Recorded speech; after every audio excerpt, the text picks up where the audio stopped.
Welcome back to the Orthodox Ethos. Glad you're joining us after a long hiatus all summer. Hope you've had a wonderful and blessed summer. We're very grateful to God tonight to be able to come back and also have joining us in a few minutes a good friend of ours and a great apologist for the Orthodox faith, Reader Paul Trinca, if I'm saying it correctly. We'll be back shortly to discuss the points made in a recent debate by Timothy Gordon. And these are the points that have been made for centuries by Roman Catholic apologists in order to help you and all those good-willed seekers find the truth of Holy Orthodoxy.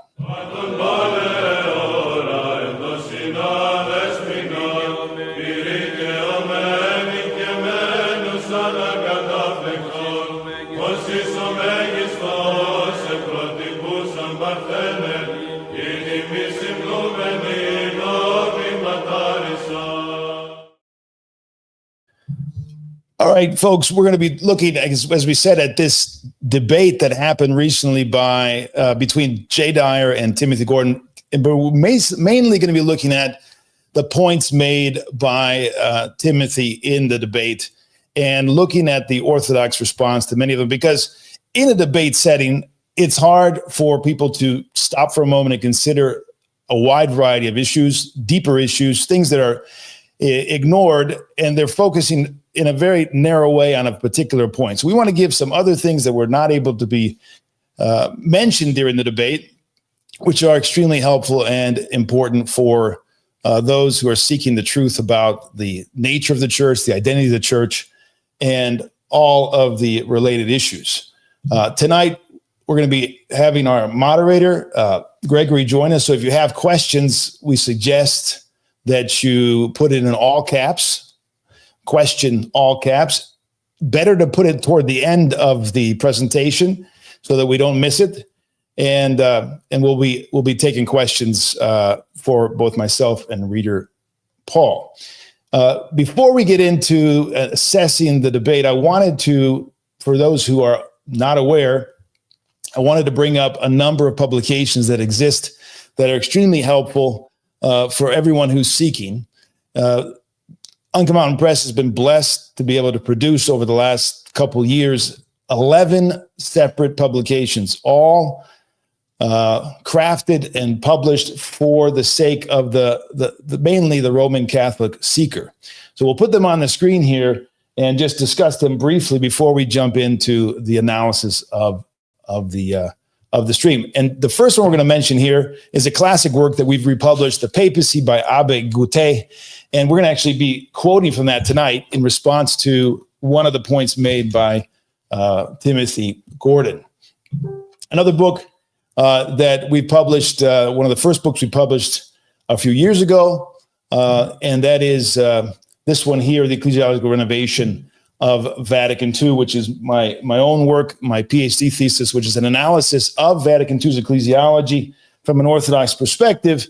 And I recommend that for those who want to go deep into Vatican II's ecclesiology. Another book that is one of the most important books that we published, it's called The Orthodox Patristic Witness Concerning Catholicism. It's probably the most extensive, if not the most extensive publication in any language, covering the Orthodox patristic witness over the last 1,000 years, conciliar degrees, the statements and the declarations of saints and the writings of saints, and much more historical evidence, the martyrdom of many Orthodox saints, and just a tremendous collection for any Orthodox Christian who wants to know the Orthodox mind with regard to Catholicism. We'll also be talking about this book, The Acts of the Eighth Ecumenical Council, tonight. And this is a publication that came out about 1.5 years ago from our press, The Acts of the Eighth Ecumenical Council. Let's see if we can get that on the screen. And it is extremely important. First time, of course, in the English language. Extremely important. And we're going to be mentioning it tonight for the sake of understanding at the maturation, as it were, after 879 years of church history, what did the church, not long before the schism, what was the experience of the church in council with regard to the Pope of Rome? It's very, very instructive and speaks volumes to what happened and why it happened in Rome in 1009, 1014, and 1054 with regard to the schism. Another book that we put out is a personal reflection and a case for orthodoxy by the writer and scholar of Islam, Robert Spencer. His own journey to orthodoxy, a short but important contribution that helps many people, I think, on their path to Orthodox ecclesiology. Another book that came out just recently, Union with Rome, the reply of Saint Raphael of Brooklyn to Pope Leo the 13th, over 140 years ago, 1895, and very good for us to always run to the saints and understand what the saints have to say with regard to the overtures of the Pope of Rome for unity, because this is not a new venture, right? This has been going on for hundreds and hundreds of years. What do the saints say in response?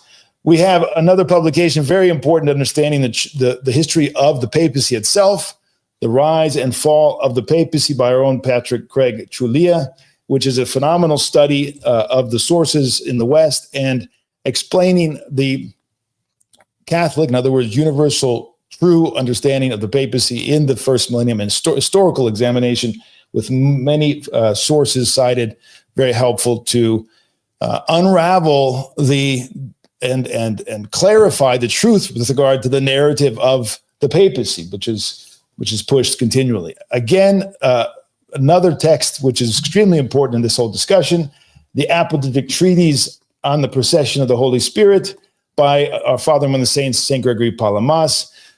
Phenomenal and important patristic text with regard to the Filioque, in addition to St. Photius the Great's Mystagogy. Also a short little book which covers major topics from a great elder of Mount Athos, Elder Giorgio Gregorio, Catholicism in Light of Orthodoxy. It's a small booklet introductory for those who are just starting out. And then finally, the most recent publication from the press, and probably the last of all of these publications for some time with regard to Catholicism, is the 2-volume massive work, over 1,300 pages, by our good friend George. And this is a 2-volume work, right? So we have this, this is the second volume, and we have the first volume, which is even larger. The first volume is dealing with the doctrines and the mysteries and all the different things that have developed in the West that are contrary to the ancient faith. And the second volume is just dedicated, it's over 500 pages, to the forgeries, which were crucial in the development of the papacy, especially from the 11th century on. It was cited in the letter from the legates to Patriarch of Constantinople in 1054, the donation of Constantine, that is, which was a forgery. So it's very hard to get to the truth of things and understand the truth of the historical history, the historical record, if you don't understand the roles played by the forgeries. And so this 2-volume work, which is surprisingly being sold very well, just in the first month and a half of it being available, it is, I think, going to be essential reading going forward for anybody who's seriously looking at the divisions and the problems with Catholicism. All right, so that is a quick review of Uncommon Press publications with regard to this question we're going to be addressing tonight. And it is important for all of you who are tuning in for the first time and don't know about the publications, but also all of you who want to go deeper and understand the mind of Christ and the truth of the things that you take advantage of these publications in your own journey and own examination. So let's turn to our guest tonight. We'll bring him on, and then we'll turn back slowly and look at the video clips that we've gathered from the actual live stream. So let me bring Reader Paul on. Reader Paul, welcome. It's glad to have you. Father bless. Ethos. Oh my goodness, Father bless. It's been a pleasure to just follow your work, and I'm so grateful for all of those publications that you just went through. I've got 2 of them right here, The Rise and Fall of the Papacy and your work on Vatican II. And I have to say, I'm only halfway through this one, barely. I don't think anyone could read this and not be aghast at the complete redefining of the church. that took place from a Roman Catholic perspective at Vatican II. It's absolutely wild. Thank you, Reader Paul. It's good to know you're on top of it. And the other book you had in your hand from our good friend Craig Patrick, who couldn't join us. We wanted to have him on tonight, but he couldn't join us. That's also a very important text. Forgive me. I have one more I wanted to throw out there real quick that was very important to me on my journey, and this is a separate publication, but this is called The Photian Schism by Father Francis Debunking, who was actually a Roman Catholic priest and historian. And the fact that it came from a Catholic priest was so powerful to me, reading his analysis of the events surrounding that period of time in the Eighth Council. And it was really one of the nails in the coffin for me to convert to Orthodoxy about 8 years ago now. That's awesome. Yeah, that is such a huge thing. We're going to talk about that tonight. We're going to be looking at the question of the Eighth Œcumenical Council and how it plays into our proper understanding of the place of the Pope in the first millennium. So should we just jump right into the video and then come back, or how do you prefer to deal with it? Well, if I could have like a minute here to knock off Absolutely. a couple really important things I wanted to say. Yes. I have to pass along my greetings from my parish priest, Father Andrew Hammond of St. Theodore in Williamsville, New York. He says he's very grateful for your work, and he's offering his prayers of full support. And I would like to thank him as well for just always supporting me. It means so much. Thank you. That does mean a lot. I appreciate that. And give him my metania, as we say in Greek, my prostration, and ask his prayers for me. Thank you. I absolutely will. And I'd be remiss if I don't thank my wife and children who, skedaddled out of the house so I could have some peace and quiet to do this tonight and are praying for me right now. So I'm very grateful for them and their prayers as well. So I just had to make sure to. Amen. So you watched the debate. I think most people tuning in probably have, but they don't have to have watched the debate to understand what we're doing tonight, right? We're going to look at the clips. We're going to hear what Tim Gordon had to say, and these aren't points that haven't been made before. These are pretty well known points. So anybody, whether you watch the debate or not, I think you're going to be able to get a lot out of tonight's stream. I would agree, and I think the biggest thing that makes this worthy of addressing, besides the fact that it's garnered a lot of attention, is that Timothy Gordon is a very smart person. He's well respected among the best of kind of the niche Catholic apologists who try to engage with Orthodox Christianity from time to time. And so that makes this significant in that some of the things that we're going to go over are really, God forgive me, shockingly disappointing. They're the kind of things you would expect from lower tier kind of mainstream apologists. And, I guess maybe it's just the fact that they truly have never thought some of these things through that we're about to address. But regardless, I think it speaks volumes that some of the best that the Catholic Church has to offer with putting forth apologetics and polemics against Orthodoxy, that this is the best of the best in some respects. I think that's very powerful. I think there was a point made by the Benjamin over at Cleave to Antiquity, which Jay Dyer mentioned as well, which I agree wholeheartedly. And that for, unfortunately, a lot of the converts coming into Catholicism from Protestantism, but a lot of the apologists themselves, not all, maybe, I can't speak, absolutely across the board, but a lot of them have remained kind of low info and low tier in terms of the seriousness of taking the claims and the historical and theological claims of Orthodoxy seriously. They just kind of assume, it's enough for us to point out the size, the numbers, to point out the scriptural passages. That was one of the things you saw in the debate was there was this reliance on, our interpretation, our take on, Matthew 16 or the various scriptural passages or whatever. That's enough. Like you should just say, I give up. And as if this is a serious examination of church history and patristic theology. So Yeah. hopefully this will be an opportunity for them also to take more seriously the claims of the fathers.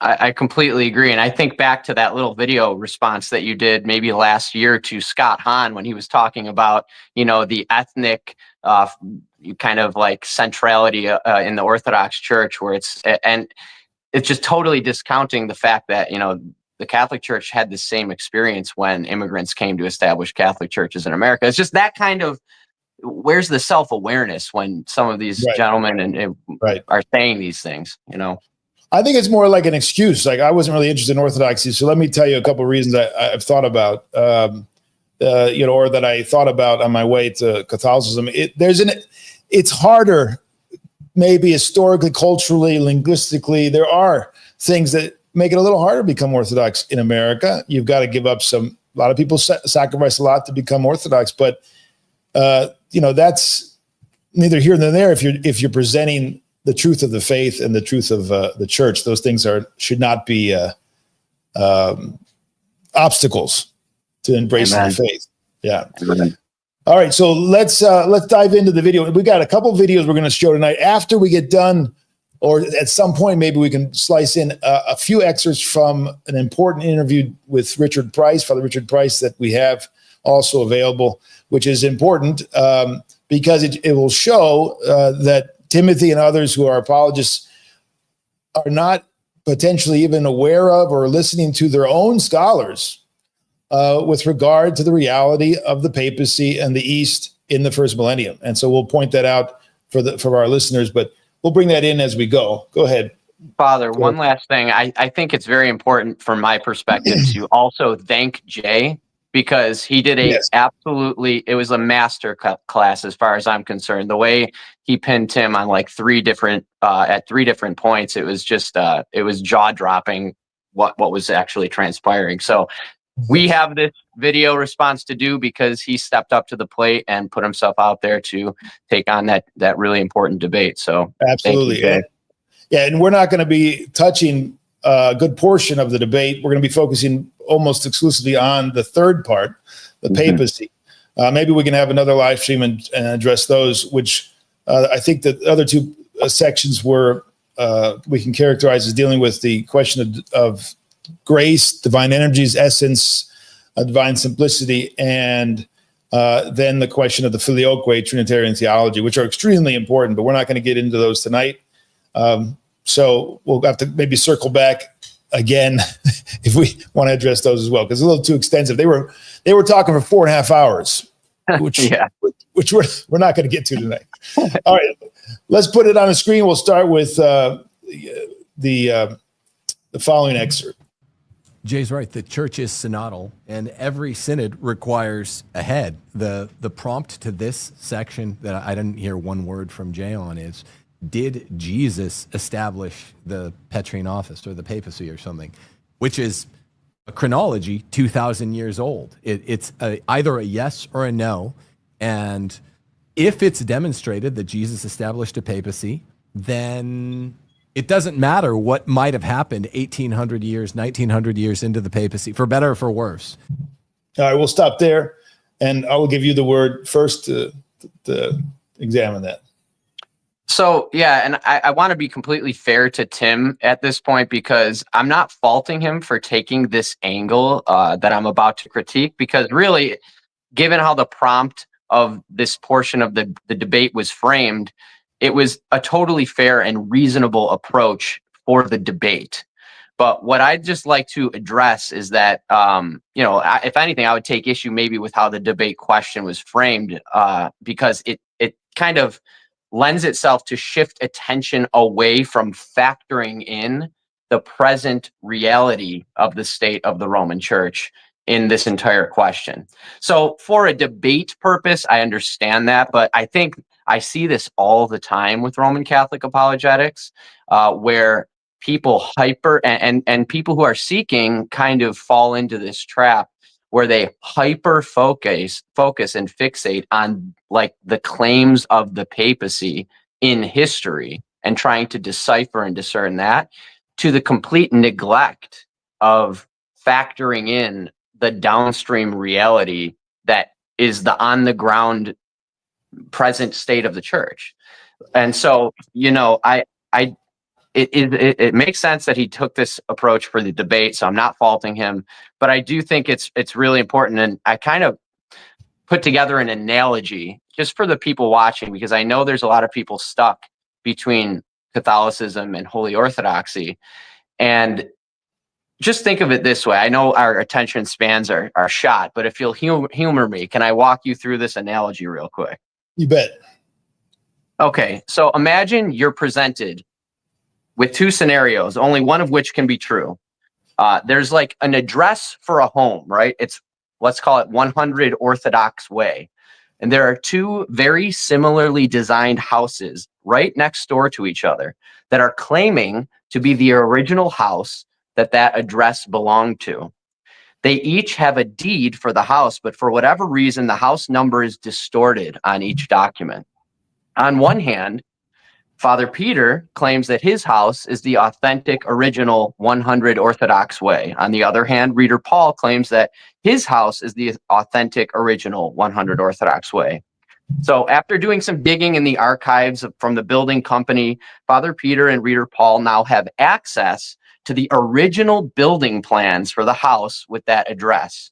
We can look back and see pictures of the house and what it looked like, what materials were used.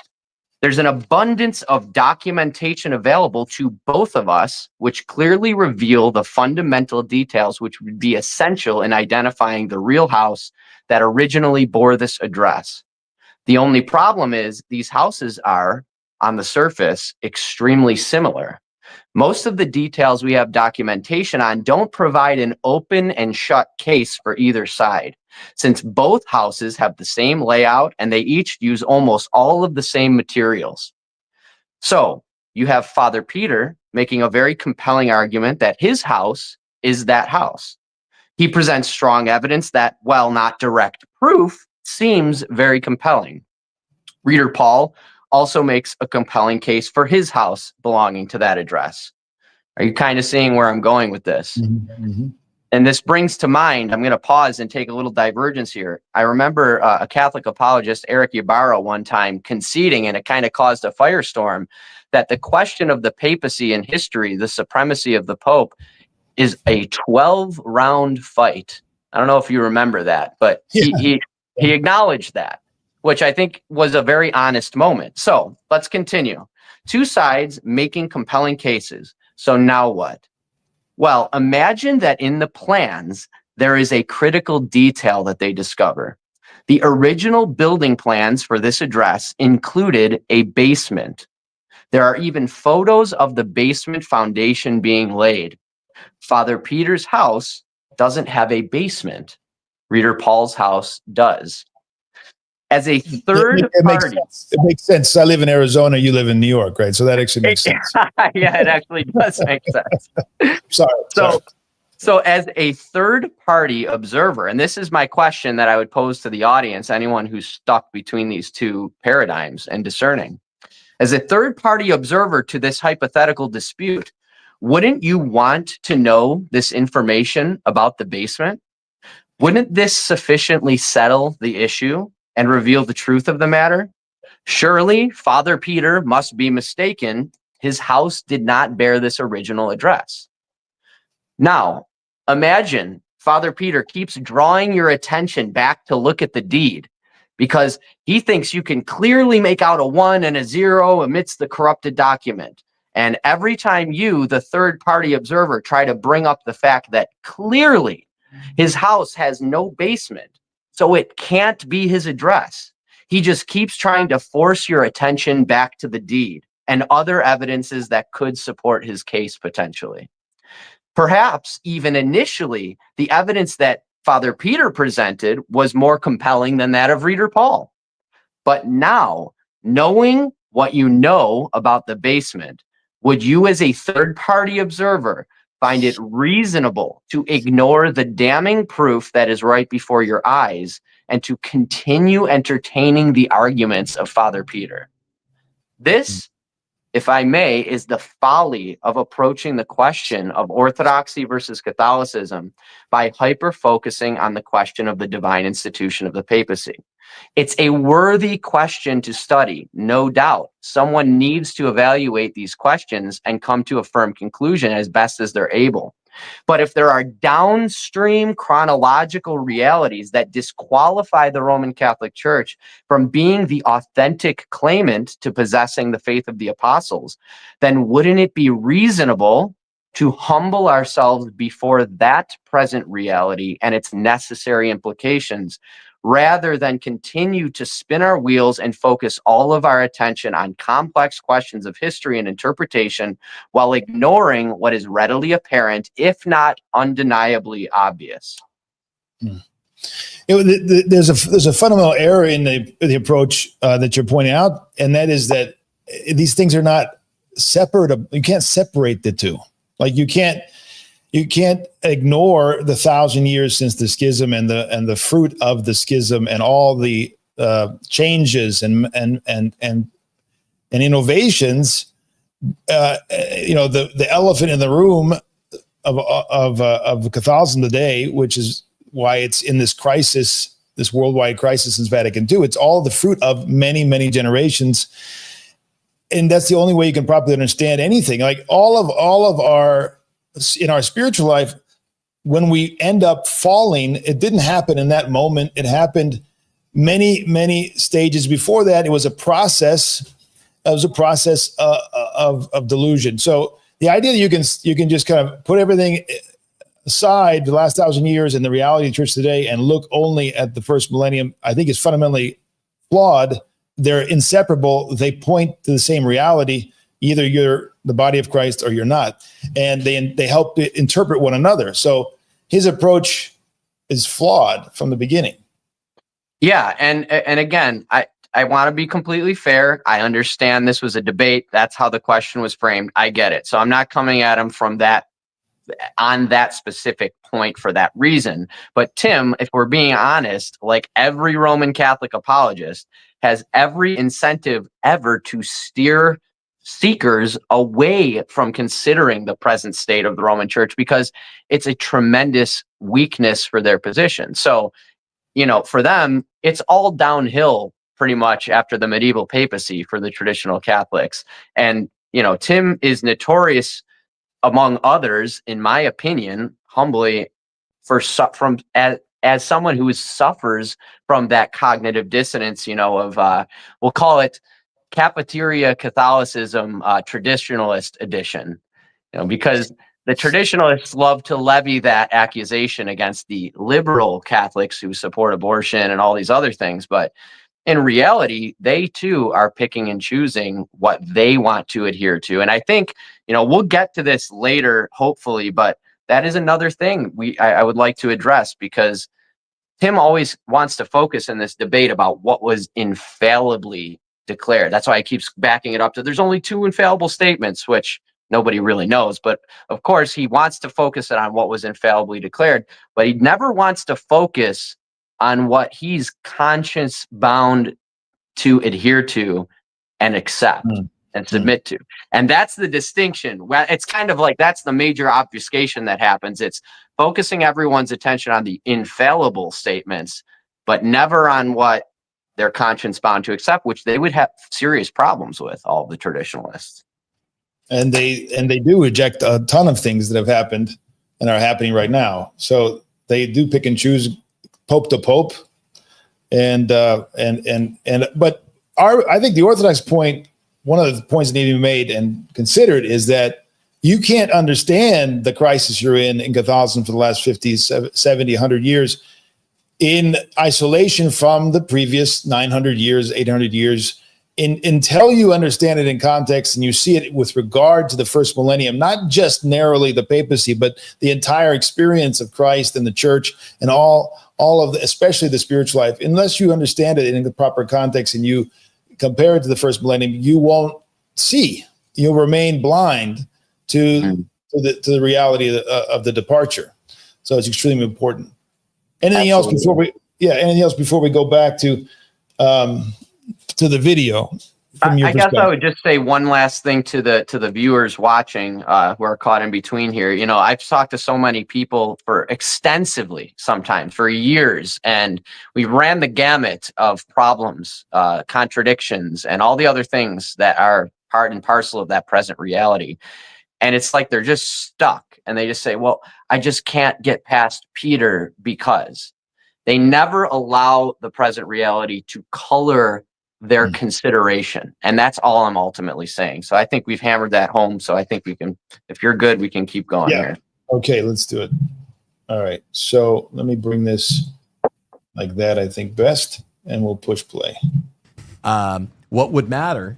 I guess at that point, Christianity would be destroyed. It wouldn't be Roman Catholicism that would be destroyed if, and only if, Jesus established a pontificate to head his one church. From the first century to today, that office has always been recognized in the Bishop of Rome. The question tonight, and third prompt, is very simple. Did Christ intend a church with a center of unity, or did he intend a circularly premised epistemology, question-begging federation of 14 or more churches that fractures whenever disputes arise? So, I mean, before we get any further, this is a total straw man. This isn't reality. He didn't actually present reality. Two different things. He didn't describe properly the claims of the papacy. He downplayed it to the point, well, a center of unity. Mm-hmm. Well, we could talk about a center of unity in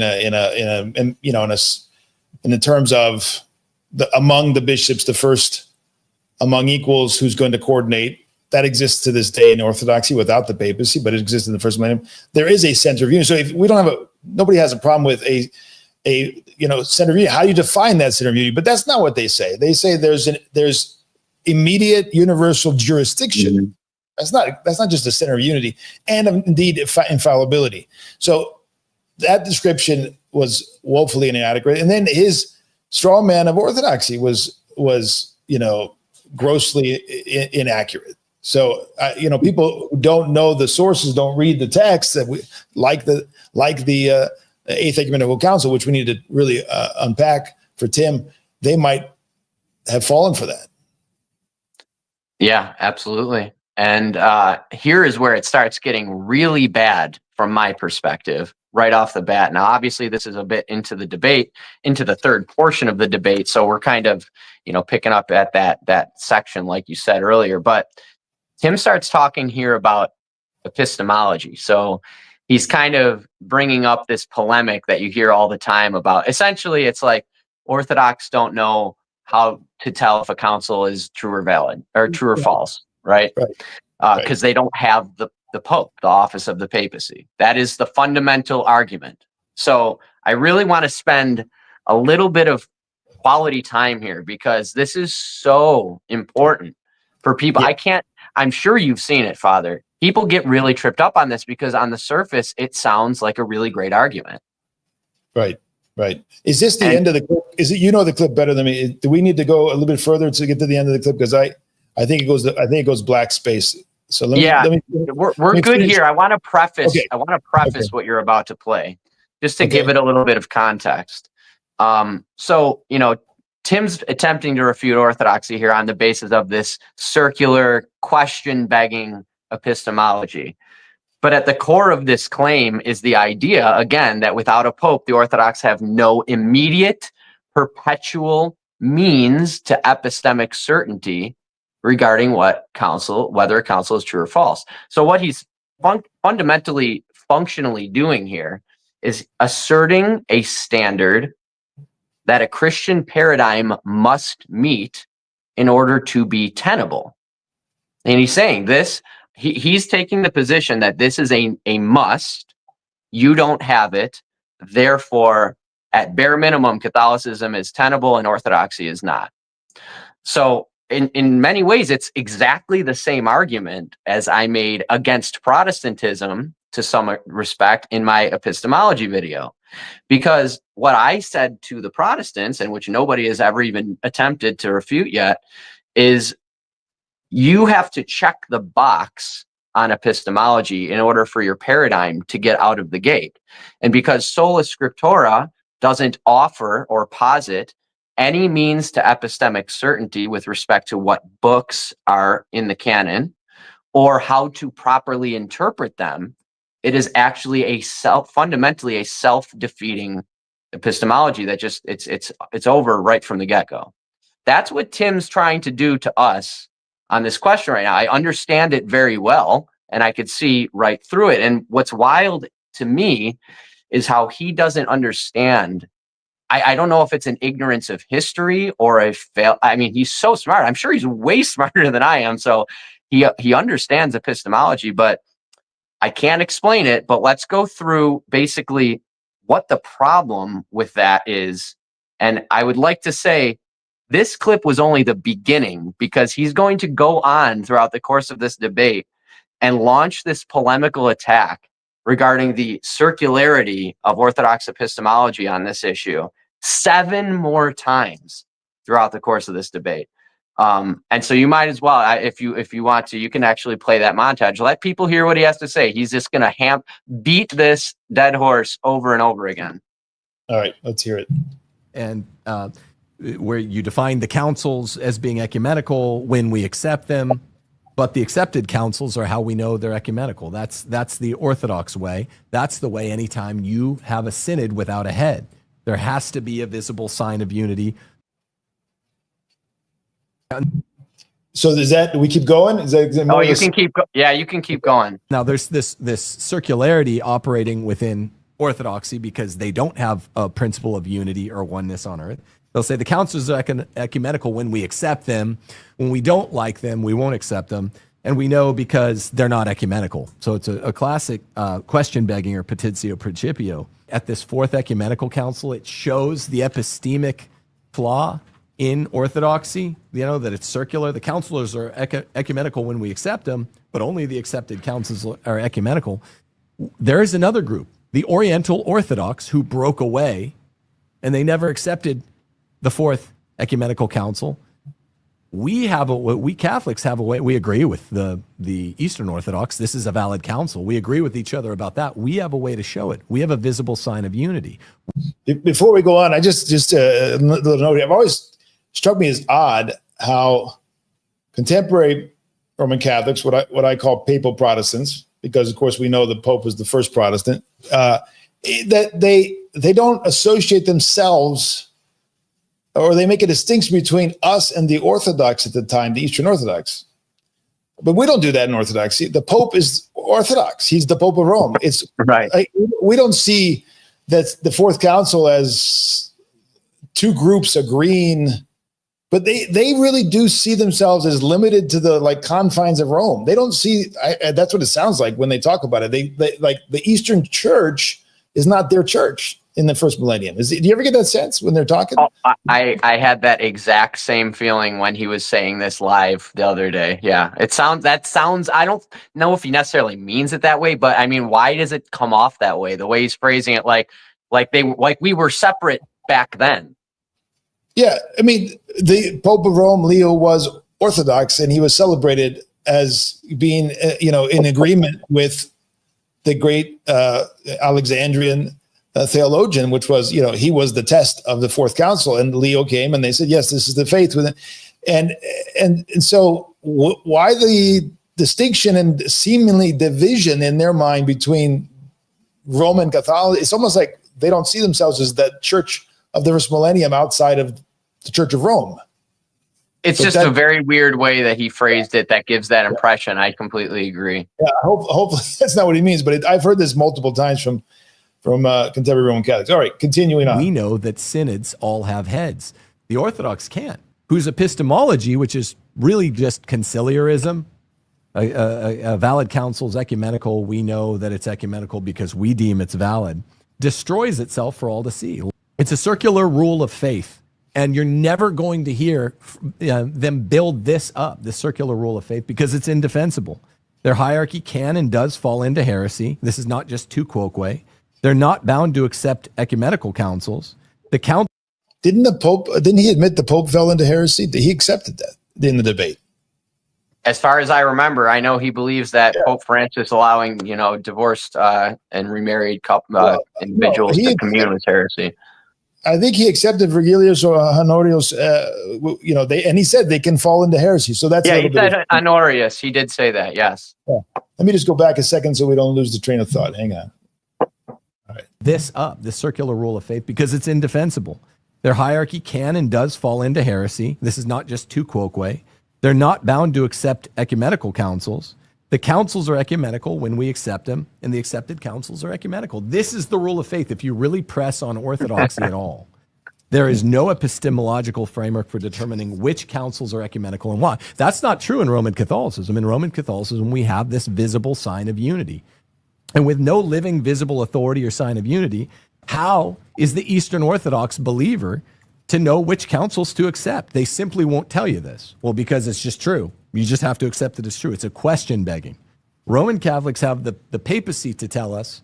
So circularity ends up being embraced as a kind of theological mystery, because this is the last resort. For example, the rejection of Florence. Florence was the reunion council in 1439. 31 out of 33 of their delegates at Florence signed it and said, we were wrong about the filioque, we were wrong about the papacy. And then they went home and 10, 12, 14 years later had a revolt, and under duress were forced to undo it. And you ask them, how do you know that council wasn't ecumenical? Because we didn't like the outcome. It's that simple. The real issue epistemologically is, how do you say that this is not circular reasoning? In other words, what I kept repeating in my opening, the councils are ecumenical when we accept them, and only the accepted councils are ecumenical. That's why you guys have 14. Yeah. Does it continue on? I forget. No. That's pretty much the summary of his repeating that exact same argument over and over again. I think it's very clear to everyone listening that he was making an argument that essentially orthodoxy is not tenable because it doesn't meet this necessary standard. It doesn't check the box that he's asserting. Again, I have to emphasize this, is a necessary box to check for a Christian epistemology to be tenable. So where do we begin with this, Father? There's so much to unpack here. Isn't it shocking? I mean, it's shocking to hear this kind of argument at the top, highest level of apologetics. Yeah. So, absolutely. There's so many angles to pick this apart from. I've been salivating since I heard it live. I was painting my dining room. I'm like, I have to do a video response to this, but this is an even better situation. So, the lack of self-awareness on display here is staggering. There's three fundamental problems with this polemic that he is launching against the Orthodox Church, and they are as follows. Tim is offering the papacy as the epistemic escape from circularity, but Roman Catholics do not actually have immediate, perpetual epistemic certainty regarding who is the true pope at any given moment. I mean, is that not obvious? Well, especially today and many times through church history, we have such unfortunate circumstances for the papalists. Of course. And I mean, the Avignon papacy has to be the greatest example of this, what is called the Western Schism, where there were two simultaneous lineages, for those who are watching that don't know this, lineages of popes that existed that were elected by cardinals, one in France and one in Italy. And they existed that way for decades. And then a third pope was elected and the other two didn't abdicate. So you got three popes elected, and it took a council, the Council of Constance, to fix this situation. And even then, after Constance, one of those popes did not abdicate. He continued, and he actually had a successor elected after the fact. So, on a simple, I want to make things very digestible for the viewer. I think by God's grace, that might be a strength I have. So think about this. If the papacy is the escape from epistemic circularity, wouldn't it be a necessary presupposition that in order to satisfy that requirement for their paradigm, that you would know you'd have to know at all times who the true pope is. So basically, I'm flipping his question right back on him, on his the thing that he's asserting as the solution to the problem. It's the exact same question. Tim, if you were a lay Catholic in the West at the time of the Avignon, of the Western Schism, how would you know who the true pope is? Isn't that if you're asserting this as the necessary box that needs to get checked to not be circular, you failed, because you just added a layer and rolled the problem back a step. There is a video. If you are on YouTube, look up "The Papacy is Circular" by Jay Dyer. It's like an 8-minute video. It's the best short explanation I've ever seen on this. I've sent it to probably hundreds of people. But it's fundamentally saying what I'm explaining right now. You're taking the problem and you're just adding a layer and you're rolling it back a step. You don't escape the critique that you're levying against the Orthodox Church. It's just a different subject.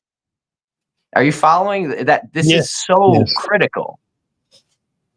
Because I was going to say that it points to a deeper, and we can talk about this after you say what you want to say, but I think there needs to be a deeper analysis of their understanding of authority itself, and their reliance on a legalistic external, security. To me, I always think this actually points to a greater amount of insecurity than it does. Like they're looking for that in the person or the institution of the papacy. And this is one of the biggest stumbling blocks for contemporary Roman Catholics to become Orthodox, is they have this sense of security, even in spite of the many, many witnesses against it. But it's been driven home that it is divinely inspired, divinely instituted, and it is the rock, et cetera, et cetera. Because to a great degree, it gives a sense of security to people. And then to abandon that and to go to a place where the security is not so obviously manifested in one person or one institution, in one particular, local church, it's a challenge for people, but it points to a deeper problem, I think. But I don't want to get ahead of your points, but that is often where my mind goes to this isn't epistemology. It's ultimately a question of Pentecost, right? Like our experience of Pentecost, but I'm getting ahead. So continue your thoughts, and then we'll talk about that a little bit later. That I completely agree. And you kind of see that it makes things, they perceive when they're being presented with these arguments that things in the Catholic Church are easier, almost like you can just shut off your brain and just do whatever you're told. It's like, just tell me what to do. And there is an aspect of that in dogmatic, truth of the church and all that stuff. But like, they want that to such a degree that's just simply not Christian. It's not a Christian reality.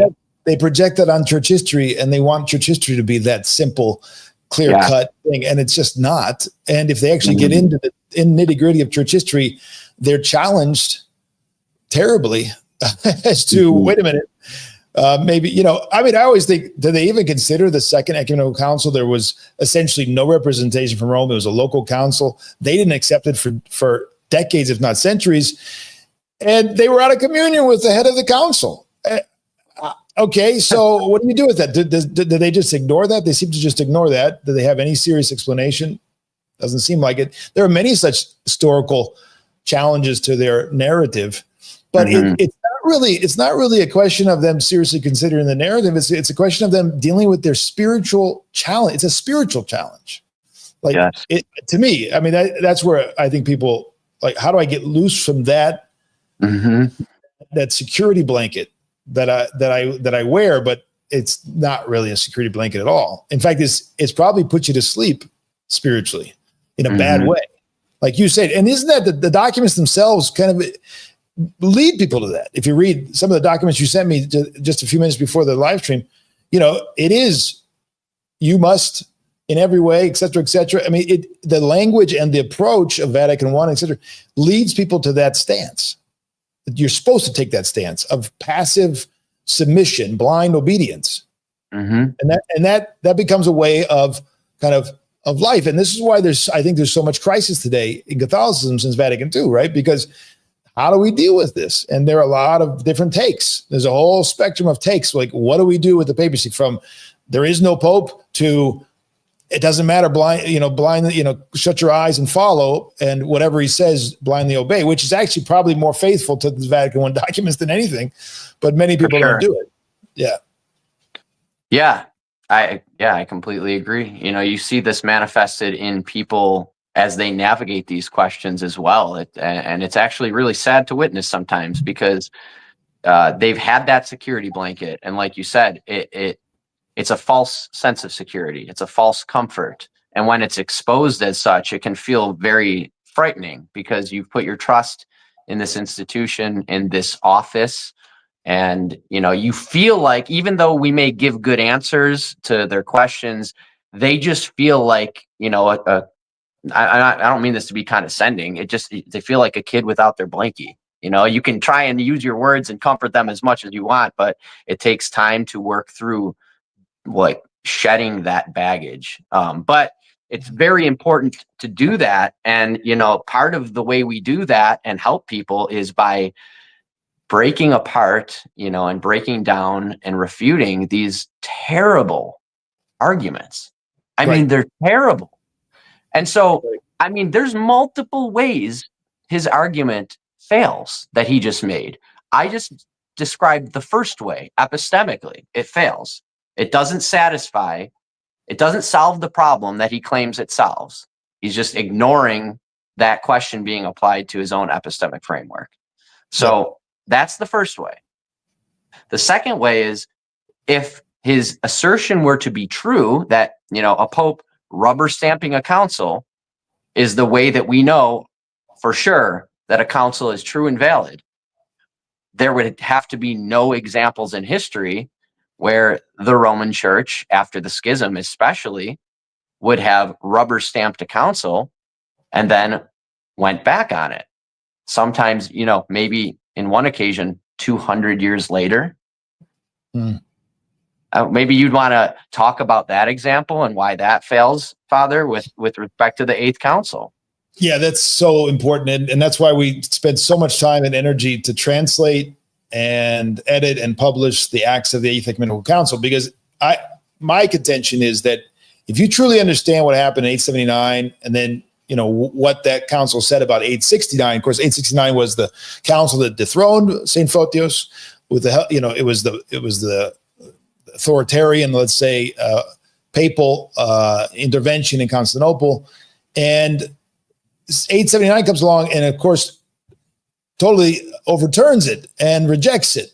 A council accepted by a previous pope, Pope John VIII, in 879 accepts 879, which totally restored Photios, but more importantly, it anathematizes anyone who would add to the creed. And Pope John accepted that. Pope John VIII accepted that, and he accepted what's important. There's a lot of other things we can talk about. One of the things is he really wanted to see and gain control over the Bulgarian mission / diocese / church, and both the emperor and the Church of Constantinople and the Ecumenical Council utterly rejected that. And he accepted it. Hardly, universal jurisdiction, and you need to follow whatever the Pope says. It's the exact opposite.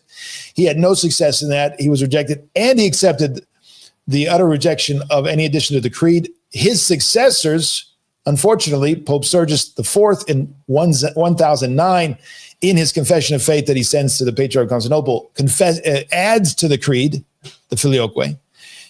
That is then publicly declared at the coronation of the Western emperor or ruler in Rome in 1014. And then in 1054, we know, of course, the events where they turn and they excommunicate the Patriarch of Constantinople, citing the great forgery of the donation of Constantine, which is quite ironic and tragic. That alone, if I was a Roman Catholic apologist, I would pack up and go home at that point. Like, what am I doing? I'm defending what exactly? It's a shame. It's shameful, right? They took a forgery on the basis of a lie, they excommunicate and they create the schism. It should be a stampede toward repentance at this point. If all of this, so much more comes out if you just pay attention to the proper and right understanding of history. So if you understand 879, Ecumenical Council, accepted by the Pope, accepted by the whole Church, totally restores both Orthodoxy and the Patriarch of Constantinople, and that is utterly rejected, walked away from in 1009, 1014, 54, and going forward.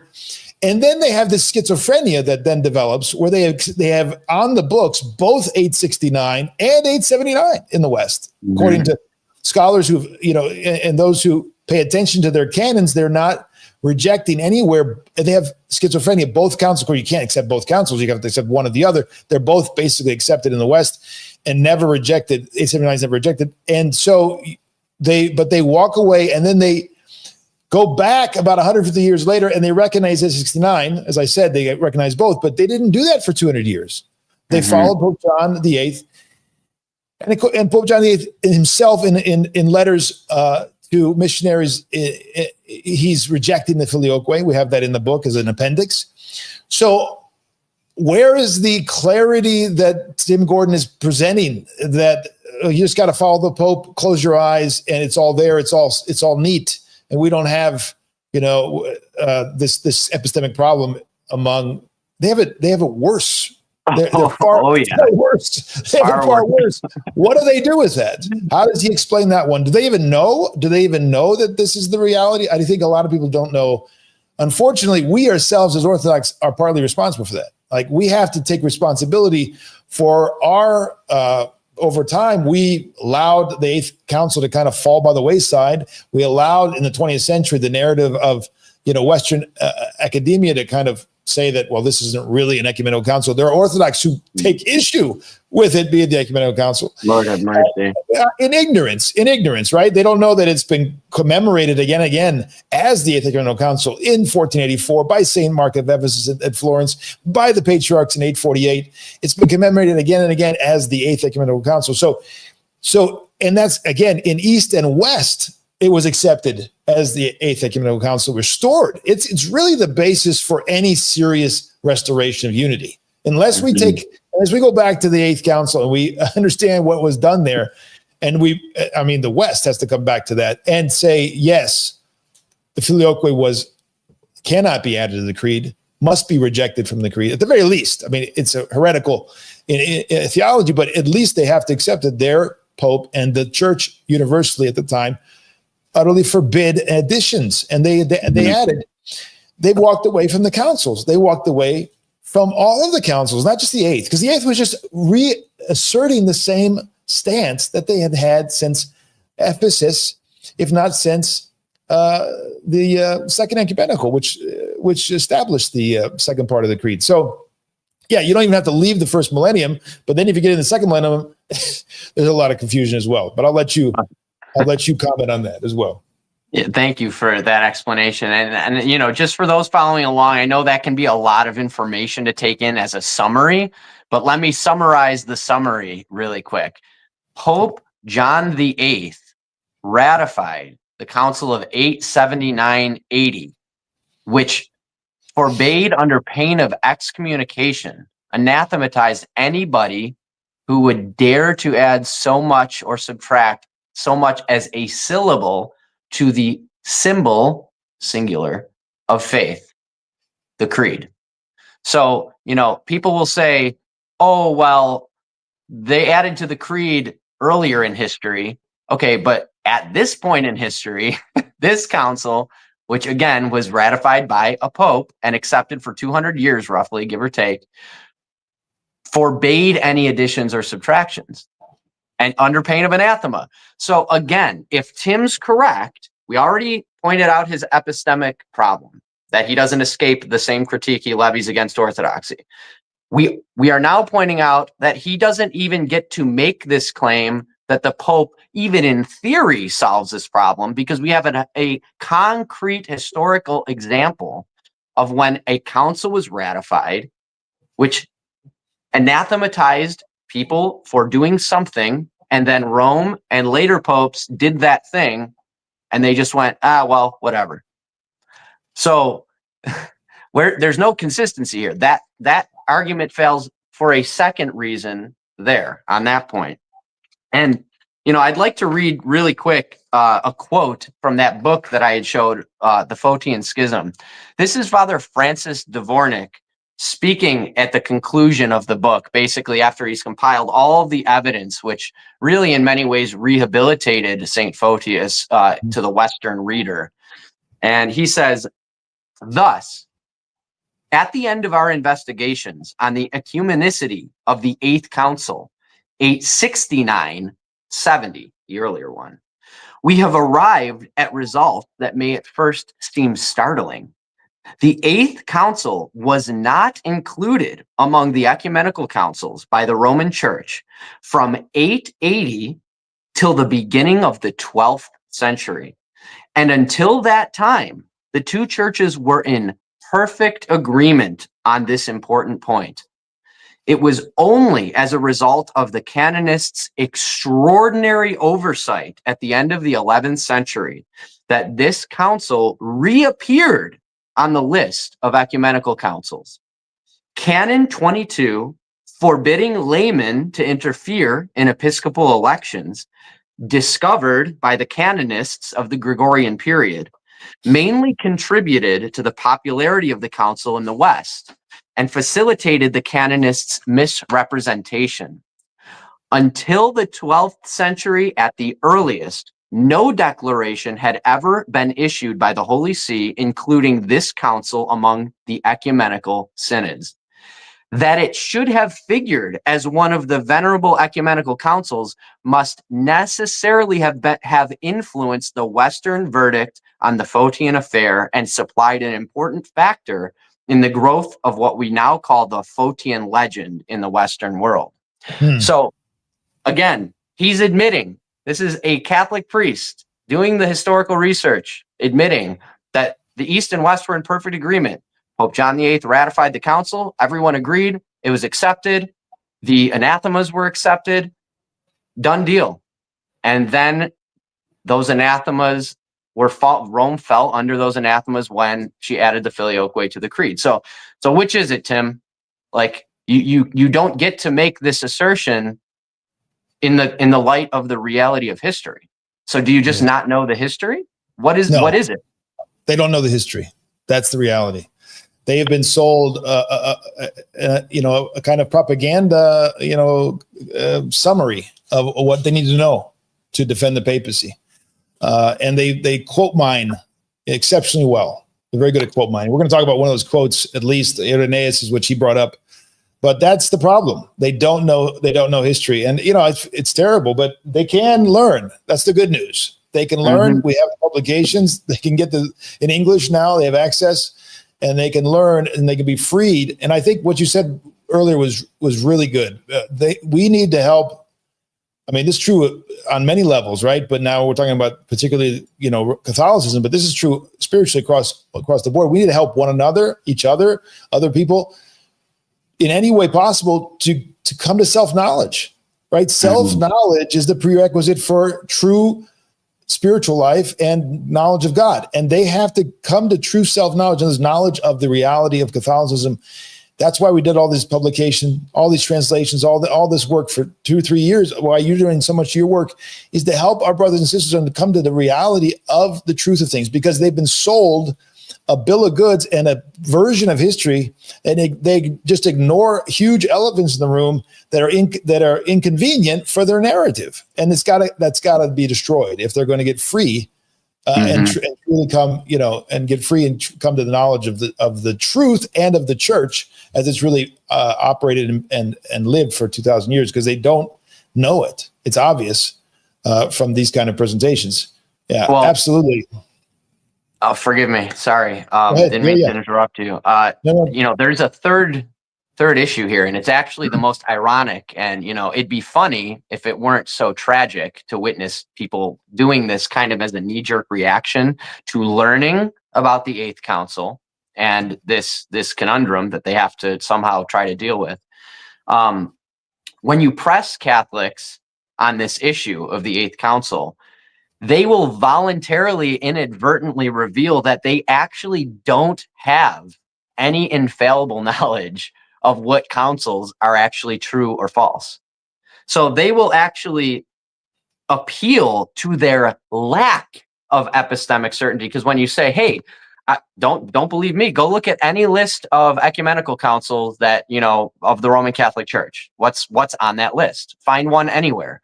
The Council of 869-70, the one that was rejected and anathematized by the later council, that's on all the lists.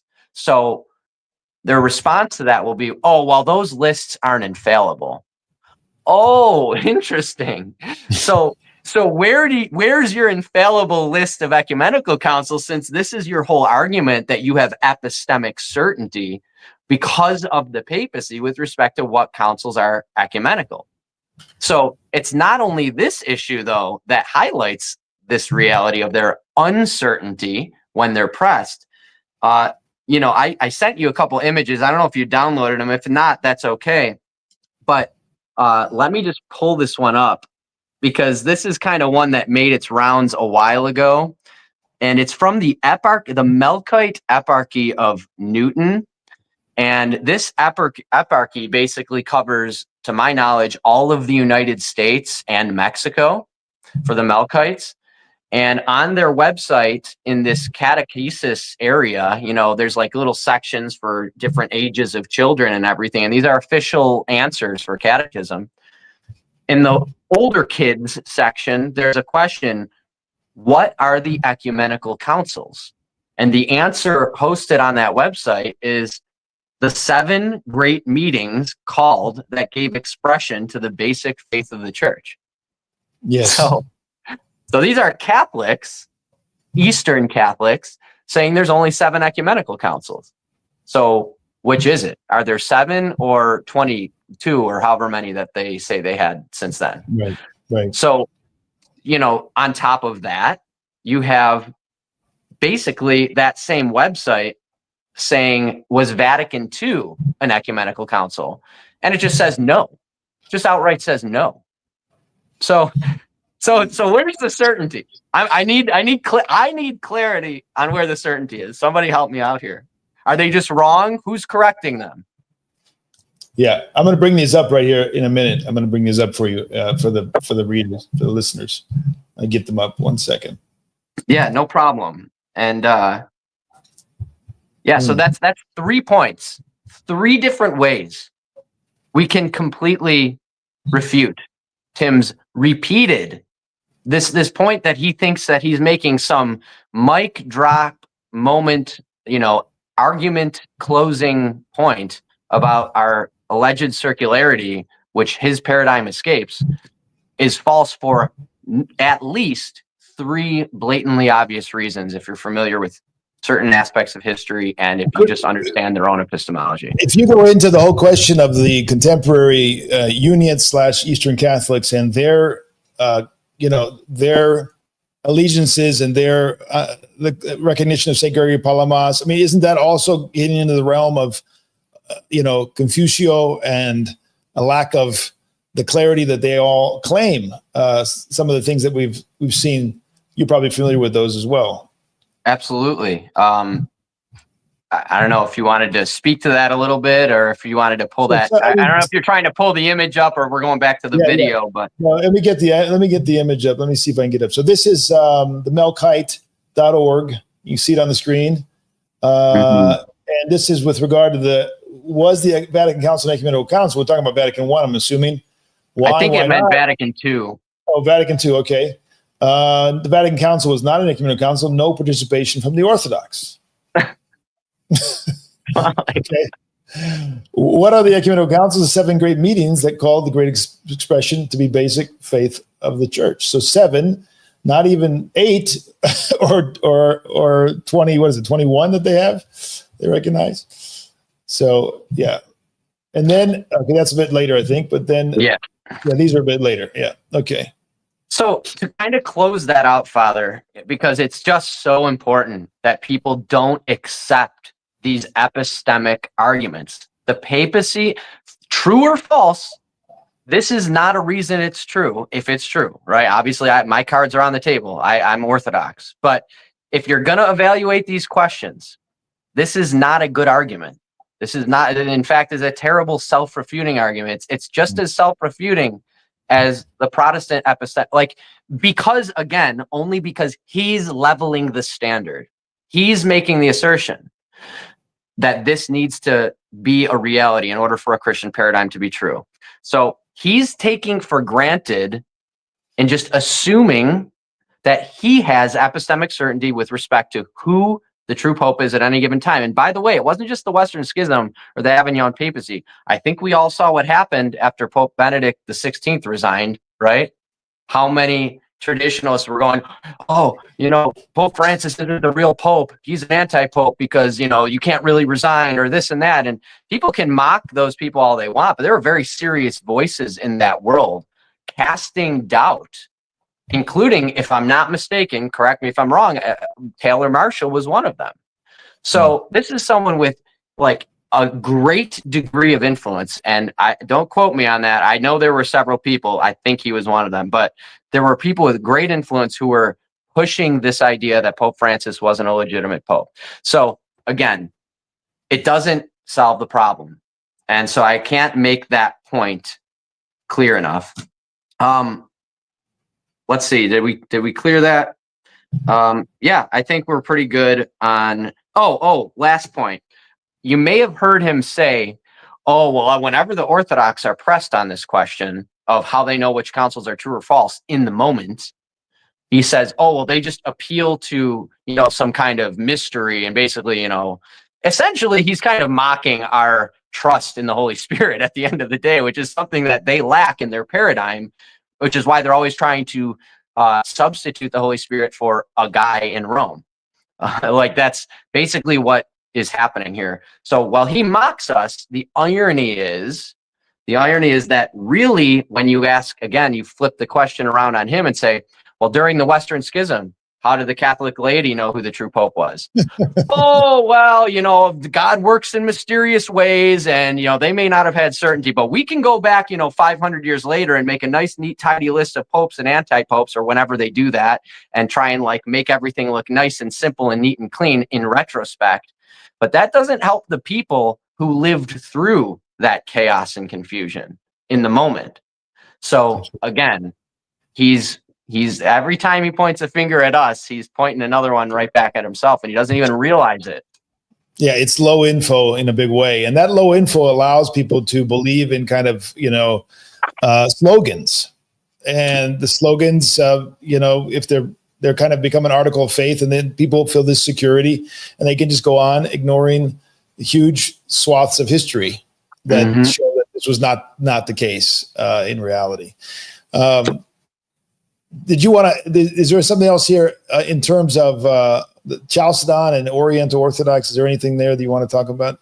Well, it's maybe worth just saying a passing comment, because he brought it up, and he basically used the fact that there was a division, a schism over that issue of heresy, and that we don't agree with the Oriental Orthodox about that issue. But again, this is a double standard, because when there was a schism in the West, it's not like even the Council of Constance settled that issue. Remember, there was a pope that didn't abdicate. He had cardinals then elect a successor after. Now, his lineage did eventually die out, that anti-pope, so to speak. But in the moment, there was anyone knew, he could have been the real pope, right? How would you know? You wouldn't have any way to know. So I just find it ironic that he's using legitimate schisms and separations in church history as if that somehow only applies to refuting orthodoxy. If he wants to once again apply that standard to his own paradigm, his doesn't survive either. So what are we really doing here? Yep. Okay. So I think we can move on to the next clip. This debate, if Christ established the papacy, which was universal to all of Christianity for over 1,000 years, which is why Jay won't address the point in time that Christ established or didn't establish the papacy. But what does that even mean? The papacy, he's begging the question, what papacy, how is it understood? He's just assuming that the first millennium, he's not showing us how the first millennium embraced an infallible Bishop of Rome who has immediate jurisdiction over the whole world. I mean, that's their claim, right? So he kept saying that as if the point is clear and everybody accepts it. When that's exactly what was challenged. And the papacy is later disproven. Then it's Christianity that is false. No, the papacy, as we know it today, didn't exist in the first millennium. That's the answer, Tim.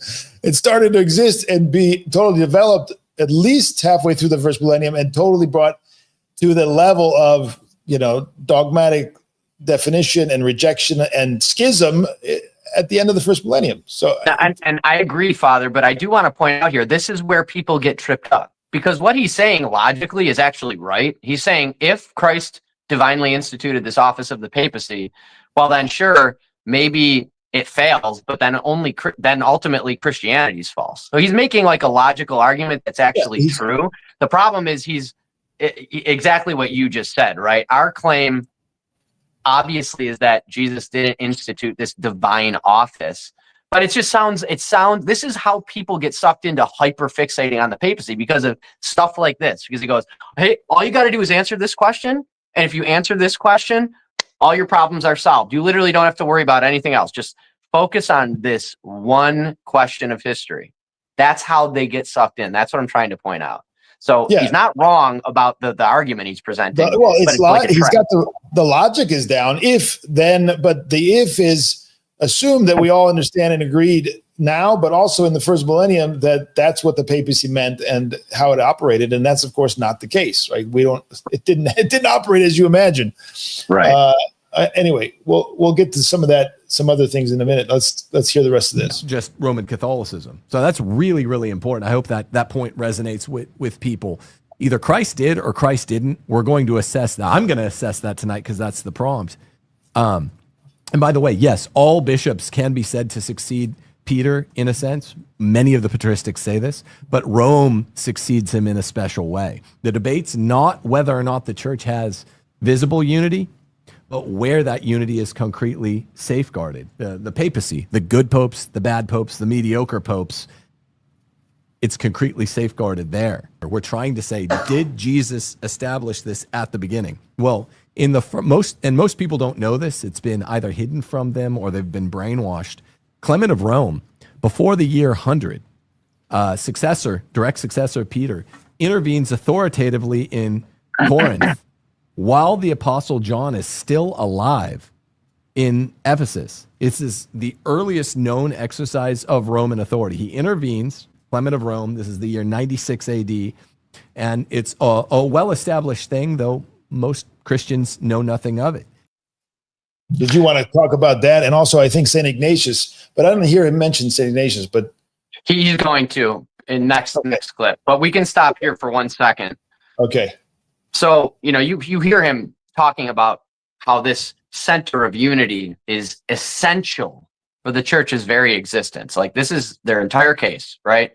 And so then he goes right to attempting to, here we go with like the situations that attempt to justify this, which is a reasonable thing to do. Okay, that's fair.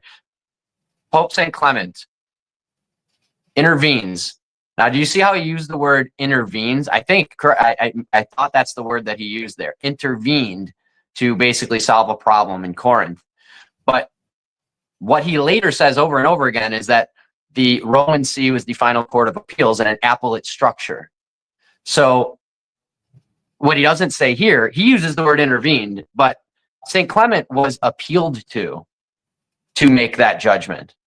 So that's perfectly consistent with our Orthodox ecclesiology of the first millennium, where people are making appeals to different sees, and sometimes they appeal to Rome, and Rome ultimately was this final court of appeals in the structure of the appellate structure. So nothing about St. Clement's example, but you see how it's just like this is going to become kind of a rapid fire of quote minds and situation minds, and if you're just a casual listener who's like way in over your head, you're going to be like, oh my God, my gosh, everybody in the first 200 years, they accepted the papacy.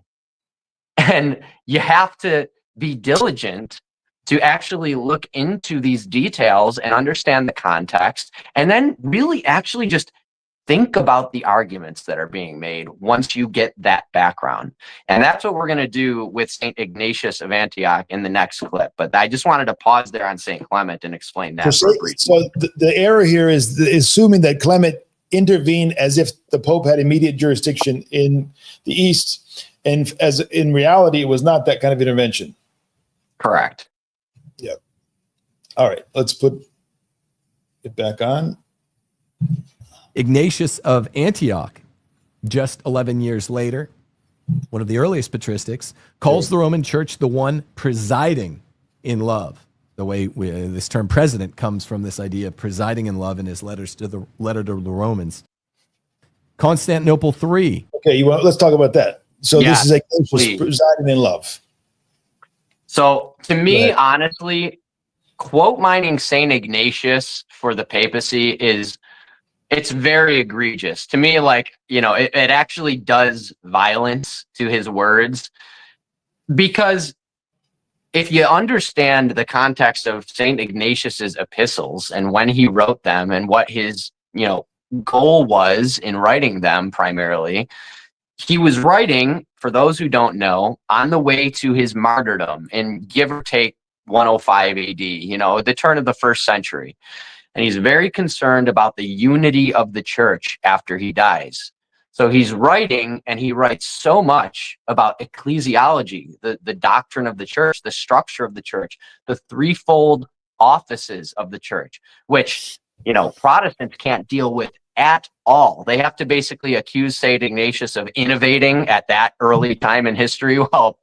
Or they basically just say he was misguided and he was wrong, because it's critical for them to basically equate the presbyter and the episcopacy as one, office, whatever. So here you have a person who's on his way to martyrdom, concerned about the church's unity, writing to basically say, hey, obey the bishop, obey the presbyter, obey the deacon, and sometimes he mentions all three offices in the same sentence, which is unbelievable that we have this as a witness, as a clear window into 1st century apostolic Christianity. And you have Catholics and Orthodox alike who are, beating Protestants over the head with this, so to speak, and say, hey, Look at St. Ignatius's writing. What do you do with this? Your invisible church doesn't work. It's not historic. It's not patristic. It's immediately invalidated by the writings of this early bishop of the church who served for, give or take 40 years, while apostles were still alive. And the unfortunate thing that happens, though, is Catholics, when they use St. Ignatius for Protestants, all of a sudden appropriate him for their polemics against Orthodoxy, which is just, when you take a step back, it's an absurd thing to do. And I am not just going to make a bold claim. I'm going to explain why it's absurd. Because in all 7 of his epistles, then you have the spurious epistles, of course, but we're just focusing on the 7 that are widely accepted as authentic. He only makes one single vague passing reference to any special privilege or presidency or whatever you want to call it with respect to the Roman Church. One sentence. It doesn't talk about supremacy or universal immediate jurisdiction.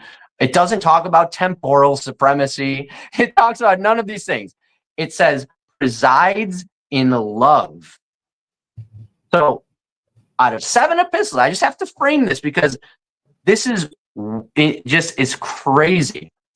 Can you imagine a Roman Catholic apologist or evangelist in 2025 going to 7 different conferences to speak to 7 different dioceses or churches to specifically talk to them about the essentials of the faith and what the church structure is and what will be necessary to maintain Christian unity and preserve it.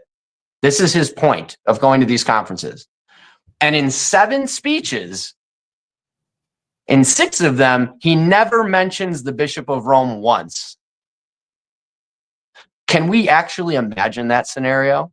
And and when he goes to Rome, because remember, the only mention of Rome in St. Ignatius's epistles are in his epistle to the Romans, which we can read an excerpt from in a moment, just so everyone can hear it in its context. His epistle to the Romans is the only one that mentions this. And so can you imagine? That would be unthinkable. That apologist in 2025, his talks would be replete with references to the necessity of the Bishop of Rome and communion with the See of Peter and the Chair of Peter. And we'd be hearing Matthew 16:18 until we're blue in the face. That would be the central focus of every talk. But these apologists have the brazen audacity to use St. Ignatius of Antioch as a means to justify and substantiate Vatican I papal claims because of this single passing comment in one of his epistles. It is, if it's not disingenuous, which I wouldn't attribute that to Tim, it's just, I mean, supremely ignorant in that specific instance. I don't know how to explain it. When you look at it, it's not complicated to see why this is thoroughly unreasonable to make this case. And once again, as you said with quote mines, here we just start getting a smattering and people go, oh, St. Ignatius, he believed in the papacy. That couldn't be further from the truth. So I will read from the epistle to the Romans, and I'll let you continue, Father, from here. This is what he says. Ignatius to the Romans. Ignatius, also called Theophorus, to the church that has found many mercy in the transcendent majesty of the Most High Father and of Jesus Christ, his only Son, the church by the will of him who willed all things that exist, be loved and illuminated through the faith and love of Jesus Christ our God, which also presides in the chief place of the Roman territory, a church worthy of God, worthy of honor, worthy of felicitation, worthy of praise, worthy of success, worthy of sanctification, and presiding in love, maintaining the law of Christ, and bearer of the Father's name. Her do I therefore salute in the name of Jesus Christ, the Son of the Father. That's the quote that Tim Gordon just used to shotgun rapid fire quote mines about justifying the papacy. Yeah. It does violence to the text, but this is very consistent, though, is it not? I mean, we could talk about Irenaeus or Saint Cyprian, and the same thing applies. We're not going to have enough time to go deep into that, but I will say that there's plenty of this, what we're talking about, in this fantastic text, The Papacy by Abbé Goutet, which has been republished by Uncle Mountain Press. If you go to pages 62, for instance, or rather 59 through 67, you're going to get an analysis of another such case where we're taking the quote out of the context or even mistranslating, and then therefore really doing damage to the reality of what the saint's talking about. Just real quick, I won't go into detail. If somebody wants to go, they can look at the book, but it's implied, the quote was provided by Tim online as somehow, just unbeatable. Rome is the preeminent authority. That's all he quotes. Rome is the preeminent authority. But the context is clearly pointing not to the way, well, it's misrepresented by Tim. Let me quickly try to unpack this. The proper translation of the word first of all, Saint Irenaeus wrote in Greek. This is a Latin translation, and so the translator is trying to make sense of the term used in Greek. And there are other instances we have in existence of the term being used in other epistles of Saint Irenaeus, where he is talking about going to, and not or going toward, or it's a question. The term, the particular Latin term that's in question is convenire. Convenire, I'm not saying it right, probably I'm butchering it, but that's the term that they then interpret as everywhere that they have to be in agreement with the Church of Rome. But in fact, it's a total misinterpretation or mistranslation of the text. So they make these terms, preeminent authority, for instance, refer to the Church of Rome. And they see this in the primacy, whereas these words are only used in a general manner. Nothing indicates that they do not solely designate the capital and principal city of the empire. As the Orthodox have said many, many times, one of the reasons why Rome had preeminence was the nature of the city being the center of the empire. Orthodox Christians from all over the empire are going there, and this is exactly what he's pointing to here.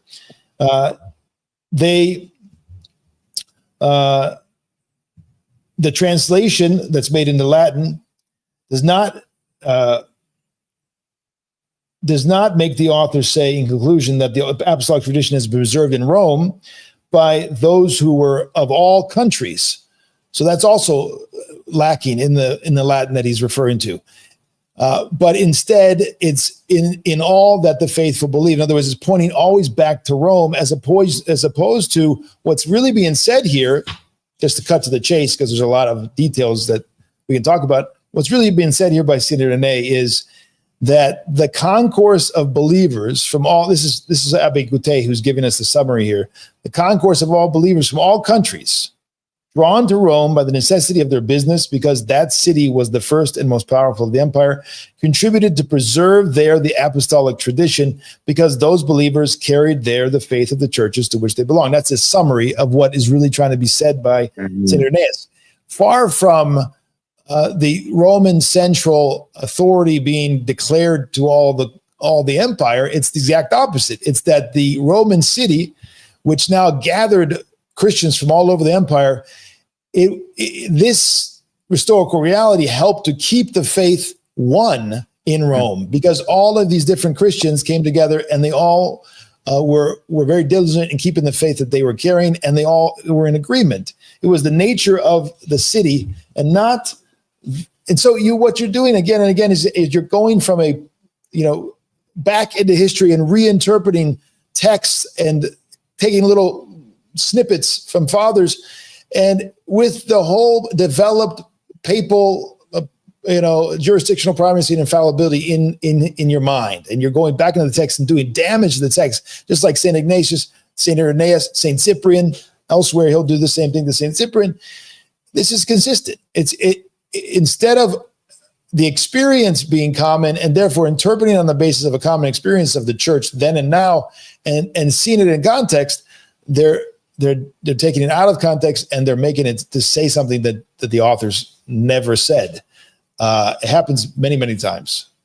Thank you for that explanation on St. Irenaeus. I know it's a lot to get out because it's so technical, but it's just important to show people that this isn't just like so simple. This is their whole approach and their whole pitch is just making things super simple. Here's your quotes, just go rest your head on your pillow tonight and sleep easy. That's basically what it comes down to. But I did want to make one last point with St. Ignatius that I forgot. So yes, I mentioned that sentence was in his epistle to the Romans. Don't you think he would have found it more essential to put that sentence in the epistles to the other churches so that they would be aware of this alleged necessity when his whole concern was preserving the unity of the church? But no, not a single mention.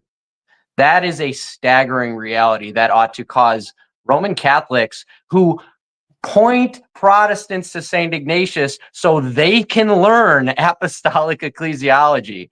This ought to just have them, shaking in their boots for a minute and just like maybe eating a slice of humble pie and saying, I ought to reconsider what his ecclesiology really was, which for him, the the fullness of the Catholic Church was manifest in each local bishop. Maybe this is a good time to play the clip from Reason and Theology. I think this really makes this will work. Yeah, let's go for it. So we have a clip here. We have the full interview as well. There are actually several points that we could point to if you want to go a little bit deeper, because now what you just said is really important. So let's eat some humble pie. That's what's going to happen in this clip that we're going to show you. This is from an interview that they did, Reason and Theology, and this is three well-known. Why did the bishops in Chalcedon? So I want to make sure here it is. All right. So let's start here. All right. This is from this long interview with a very good scholar who's doing all kinds of amazing work in terms of bringing translations of the ecumenical councils to bear. And this is several years ago, I think. And you've got, very well-known apologists, Eric Ibarra, Michael Lofton, and what's the name of the man? Elijah Yassi. Okay. And they asked a really good question that every Roman Catholic would want to answer to from this great scholar who's pored over the ecumenical councils and produced so many wonderful texts. He didn't get to the eighth ecumenical council. We beat him to that. I don't know if he'll get to that before he departs for the next life, but in any case, it exists now. And so he's going to answer them. And now this is a little bit of somebody took this and kind of spiced it up, but we have the full interview, and we can go to the context so people don't think we're taking it out of context, because they also ask another question just before this, which is also very relevant. So let's just see this quick, because it does point to what you just said. And I think it helps people understand what's happening. Jay Yassi, he asks, why did the bishops in Chalcedon feel they needed to judge Theodoret if Leo had already reinstated him? Well, they didn't recognize Roman jurisdiction in the eastern provinces. So Leo's reinstating, but that was not decisive. The decision has to be made in the east. The decision has to be made in the east. They don't recognize the Roman authority. And this is like a major council and dogmatic matter. All right. You'd think, yeah. You can't make this stuff up. That was an unbelievable moment. I mean, talk about eating humble pie. Tim's entire, and it's very relevant to this debate, because what do we hear over and over again? And you're going to hear it in the clips when we continue playing them. We're getting somewhat towards the end here, but he's going to keep saying, Orthodox believed in the papacy for 1,000 years. They believed in the supremacy of the papacy, the divine institution of the papacy, his immediate jurisdiction, all these things for 1,000 years. And now they don't anymore. And that's he frames it that way over and over again. Right. And here you have a complete contradiction of that fundamental claim, just immortalized on the internet forever. And he's stunned. Father Theodoret's position of the council is a very interesting one. That's it. Like, there's no more, right? That's the end of the discussion there. Reader Paul, he didn't have anything else to say. They don't recognize. End of story. I have nothing else to add. And let me add this to let's add this here. I think I remember that. I'm going to get to.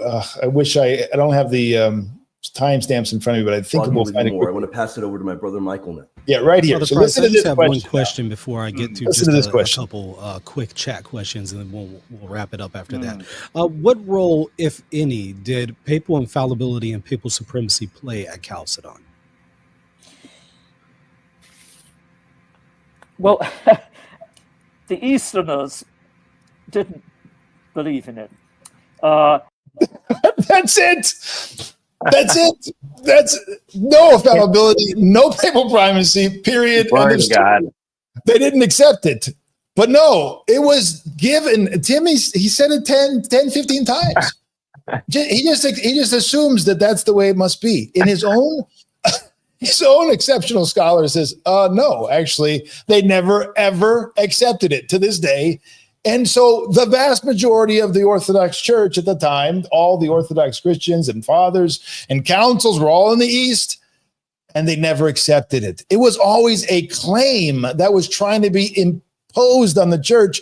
In the worst case scenario, it wasn't always that, but there were times when that was, at the Eighth Ecumenical Council, he was trying to do the same thing. Pope John VIII was trying to impose, and he was pressuring, and they just ignored him.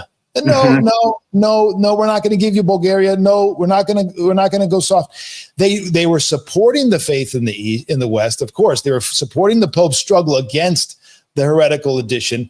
Yes, they were doing all kinds of economies, but they were not sitting there and submitting as if he had the right to just tell them what to do and intervene in the Eastern Church. A total different narrative. They don't want to even agree that that's possible. They just get shut down. And that's it. Like there's nothing else to say except what Father Price said. And he gave him the 1-2 punch. He hit papal infallibility and supremacy. He said both of them. I mean, what a gift. Yeah, it's pretty amazing. It's pretty amazing. All right, go ahead. One last thing. So before you keep playing here, I just wanted to say, watch out for the quote mines from the Roman Catholics, specifically for 2 reasons. Because what they'll do is they will divorce, as you see with St. Ignatius, their words from the rest of their words, number one. So they'll just give you that little sentence and not the context of all the rest of the things that he said. The second thing they will do often is divorce their words from the reality of that individual's lived experience. And so they will interpret their words to mean something that their own lived experience shows that they didn't believe. And a prime example we would say to Protestants when they try to use, say St. Augustine to prove like predestination or something. And we'll go, dude, why are you using St. Augustine to make your case as if he matters at all? He was a bishop in the church, right? He believed in the sacramental priesthood. He believed in all of these things that you think are departures from the gospel itself. So you don't get to just isolate one little thing and say, oh, we're going to take this, inflict a meaning upon it that he didn't even necessarily intend, and just use him for that purpose and just leave the rest. And this is what the Catholics do with their papal quote mines all the time. St. Cyprian, who is willing to be outside of communion with Rome. He was willing to do that. So are we to believe that he was willingly going to forfeit his own salvation because he knew full well that was an impossibility that should never be breached? But they will use his words to say that he believed that. Yeah, with regard to St. Cyprian, let me just read you a little bit what Abbe Goutet says, which is really, he summarizes it beautifully. Because there might be people out there who say, well, St. Cyprian, yes, he says St. Cyprian did say the chair of Peter, the principal church, etc., which is quoted by the apologists. But for all that, he says, Abbe Goutet, did he pretend that the Bishop of Rome enjoyed authority by divine right?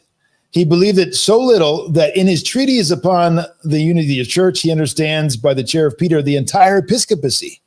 The entire episcopate is what he means. He regards St. Peter as the equal of the other apostles. He denies his primacy. He makes St. Peter to be the simple type of the unity of the apostolic college.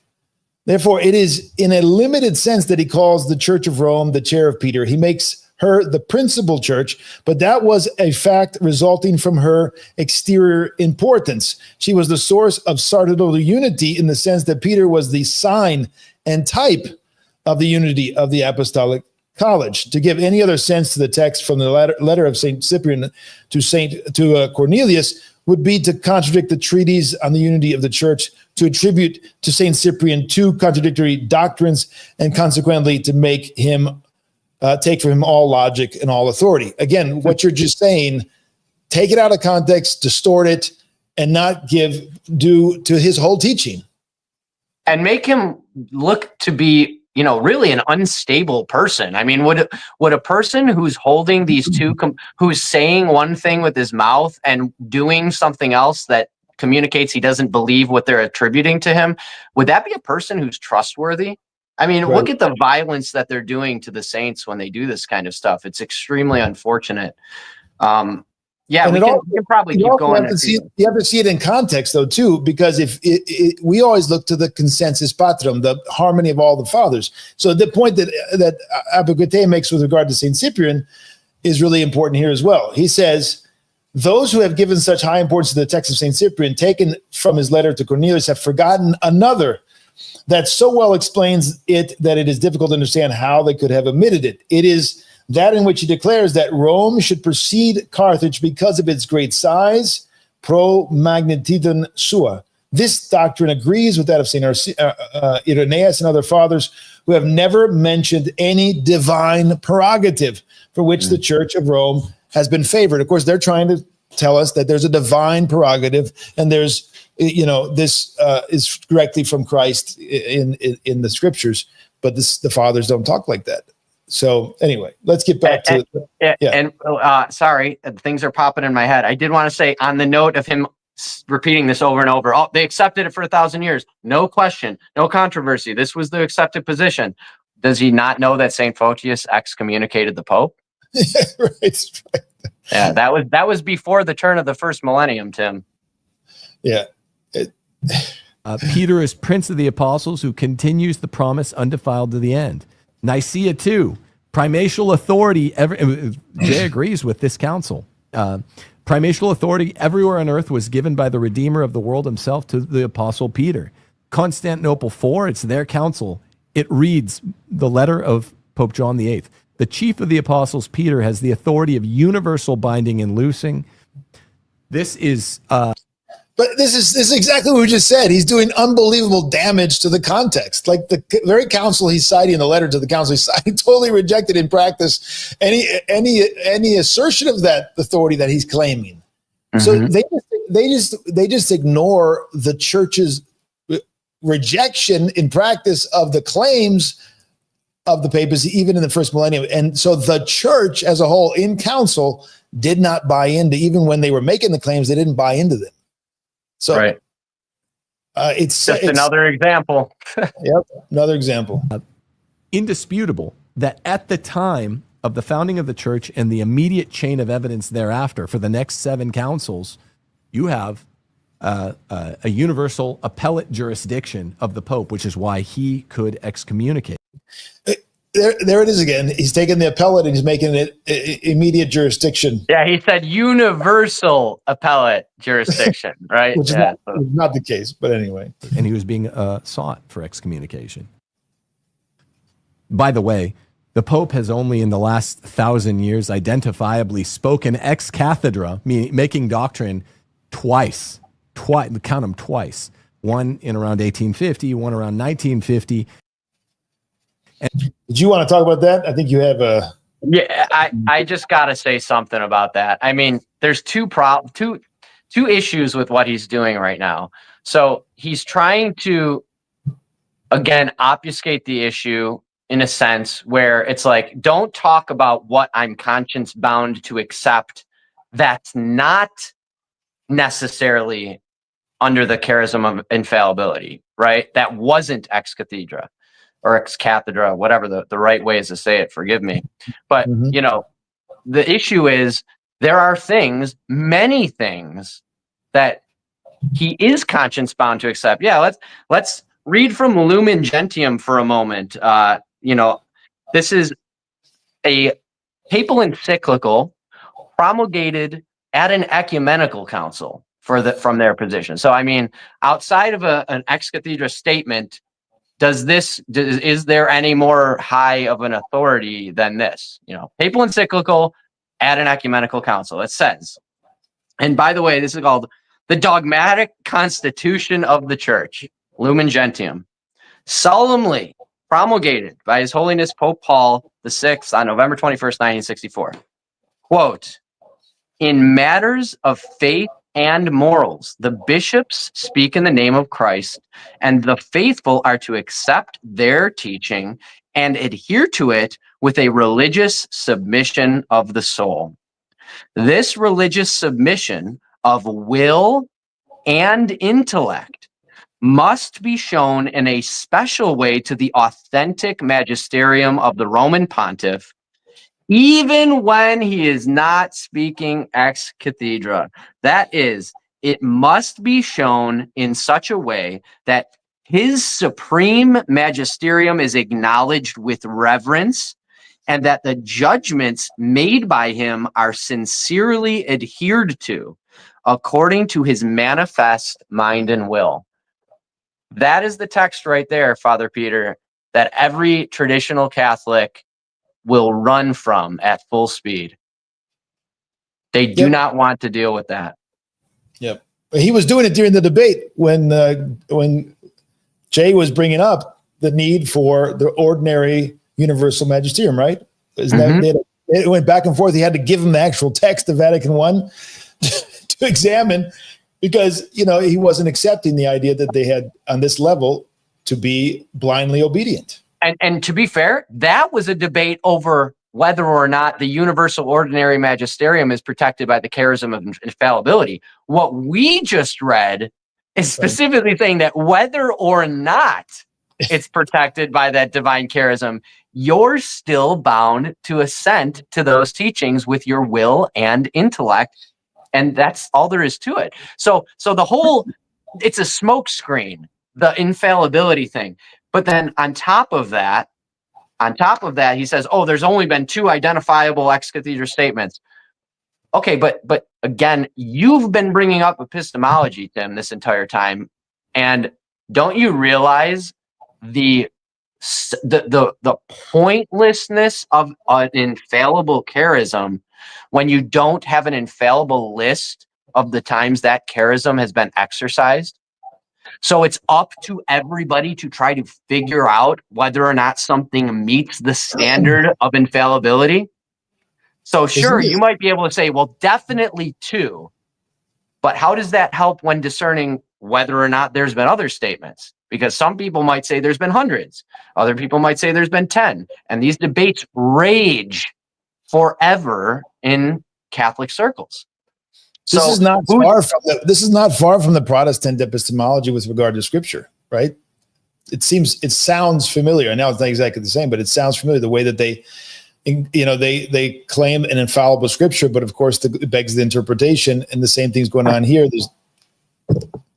Exactly. They just presuppose that the interpretations are self-evident, and that they even know when these charisms are being exercised. They don't have knowledge. They don't have immediate perpetual epistemic certainty, or even means to intelligibility regarding either of those 2 things. So it's very, very and I just did want to touch. I know we're going on 2 hours here, so I don't want to keep everybody too late. But on that note, before we continue, this really rattles the traditional Catholics who, to their credit, care about their faith to a very large extent. And I never want to discount or dismiss that. We love that. We want that zeal enjoined to the church so that, you can live in the fullness of truth and be healed and all of these things. But where they get tripped up on that text we just read from Lumen Gentium is something like, say, evolution. This is a very big problem. And I'll be honest, I did a video on evolution, like a long form video addressing Roman Catholicism and its position in juxtaposition with Orthodoxy on the subject of evolution. And not one single Catholic apologist of the several who've engaged with it at all has even yet grasped the fundamental argument that I'm making with that video. Not one time. The argument is that it's not that you have to, as a Catholic, believe in evolution. That's what they always default. Nope, I don't have to. I don't have to believe in it. That's wrong. You're lying. I don't have to believe in it according to the Catholic faith. No, first, that's not what I said. The argument isn't that you have to believe it's true or that it happened. The argument is that you're not free in your conscience to reject this on theological grounds as incompatible with your faith. That's the argument. No one has ever engaged in that because the pronouncements on this issue are consistent and firm from the Catholic magisterium over, decades and decades of time, and they only get more wild, even being open to polygenism, which is the idea that Adam and Eve weren't real people. They weren't our first parents, because people evolved in these, adjacent people groups and everything. And then eventually the first parents came or whatever. Or maybe they say Adam and Eve were the result of this evolution. But the bottom line is you are conscience bound as a Roman Catholic to accept that these ideas in a qualified way are compatible with your Roman Catholic faith. Period, point blank, end of story. So everybody who wants to be a traditional Catholic and say, nope, evolution is demonic. It's a lie from Satan and it undermines the entire faith and we can never accept it. Well, I'm sorry, you don't have the right to take that position, and you are suffering from an illness called cognitive dissonance in that moment. That's right. That's right. That's fantastic. Thank you, Reader Paul. That is so important. And hopefully the people that'll shock of those cases, the Pope polled all of the bishops first, because this is what's consistent with the papal power going all the way back to Peter. He polled to make sure that he did not make an ex cathedra statement in 1854 and then in 1951. The only two ex cathedra statements that would disprove the papacy by being wrong. He polled all of the bishops because there's collegial brethren, and then he named the third and the fourth Marian dogma ex cathedra. So, go ahead. So what he did, again, very slyly there, and this is what they always do, is he created another standard for how to falsify Roman Catholicism. And he's trying to box you in and say, this is the only way you can do it. Yeah. We know that these are the only two ex cathedra statements that have ever been made. So you need, in order to falsify Catholicism, the only way to do that is to show that there's been that those two dogmatic pronouncements somehow contradicted the faith that came prior to it. But the problem is, again, what does this do? First of all, it's a false standard. He's asserting that standard, but again, what goes by the wayside if we accept his standard? Paedo communion, the initiatory mysteries, right? They don't matter. The fact that they excommunicate their infants at that point, that this error, this gross error, has been consistently part of their practice for 800 years in their theology, they do not. There it is. That's right. Every innovation, this is a big part of it. The question of baptism, the question of, it's all here. It's all to an extreme degree cited, bibliography, all of it, to show how these things are totally ignored by apologists like Tim, and yet they point to the truth of whether the Catholicism is true or not. It's absolutely relevant, but they just act like, no, it's totally irrelevant. All you have to do is focus on the institution of the papacy. Look at this. Yeah. It's 750 pages of endless innovations, all starting around the 12th century. The vast majority of the problems. No coincidence. And the thing is, none of that matters, because all that matters, according to Tim and these Catholic apologists, is, can you show that these dogmatic pronouncements, these two dogmatic statements, contradicted the faith? That's all they want you to focus on. I'm trying to help everybody out there. See this for what it is. It's a distraction from the fire that's burning the house all around them. That's right. That's what it is. And so, when it comes to stuff like the foundation's still intact and the chimney has not fallen, so we're good. Amen. Amen. Yeah. So that's it. So even something like Ad Orientem, which Kyle King of Barrel Age Faith has a great video dealing with this, showing how Saint Basil viewed this as a vital of the gospel itself. If Ad Orientem were ever changed, that's impossible. You would injure the very vitals of the gospel.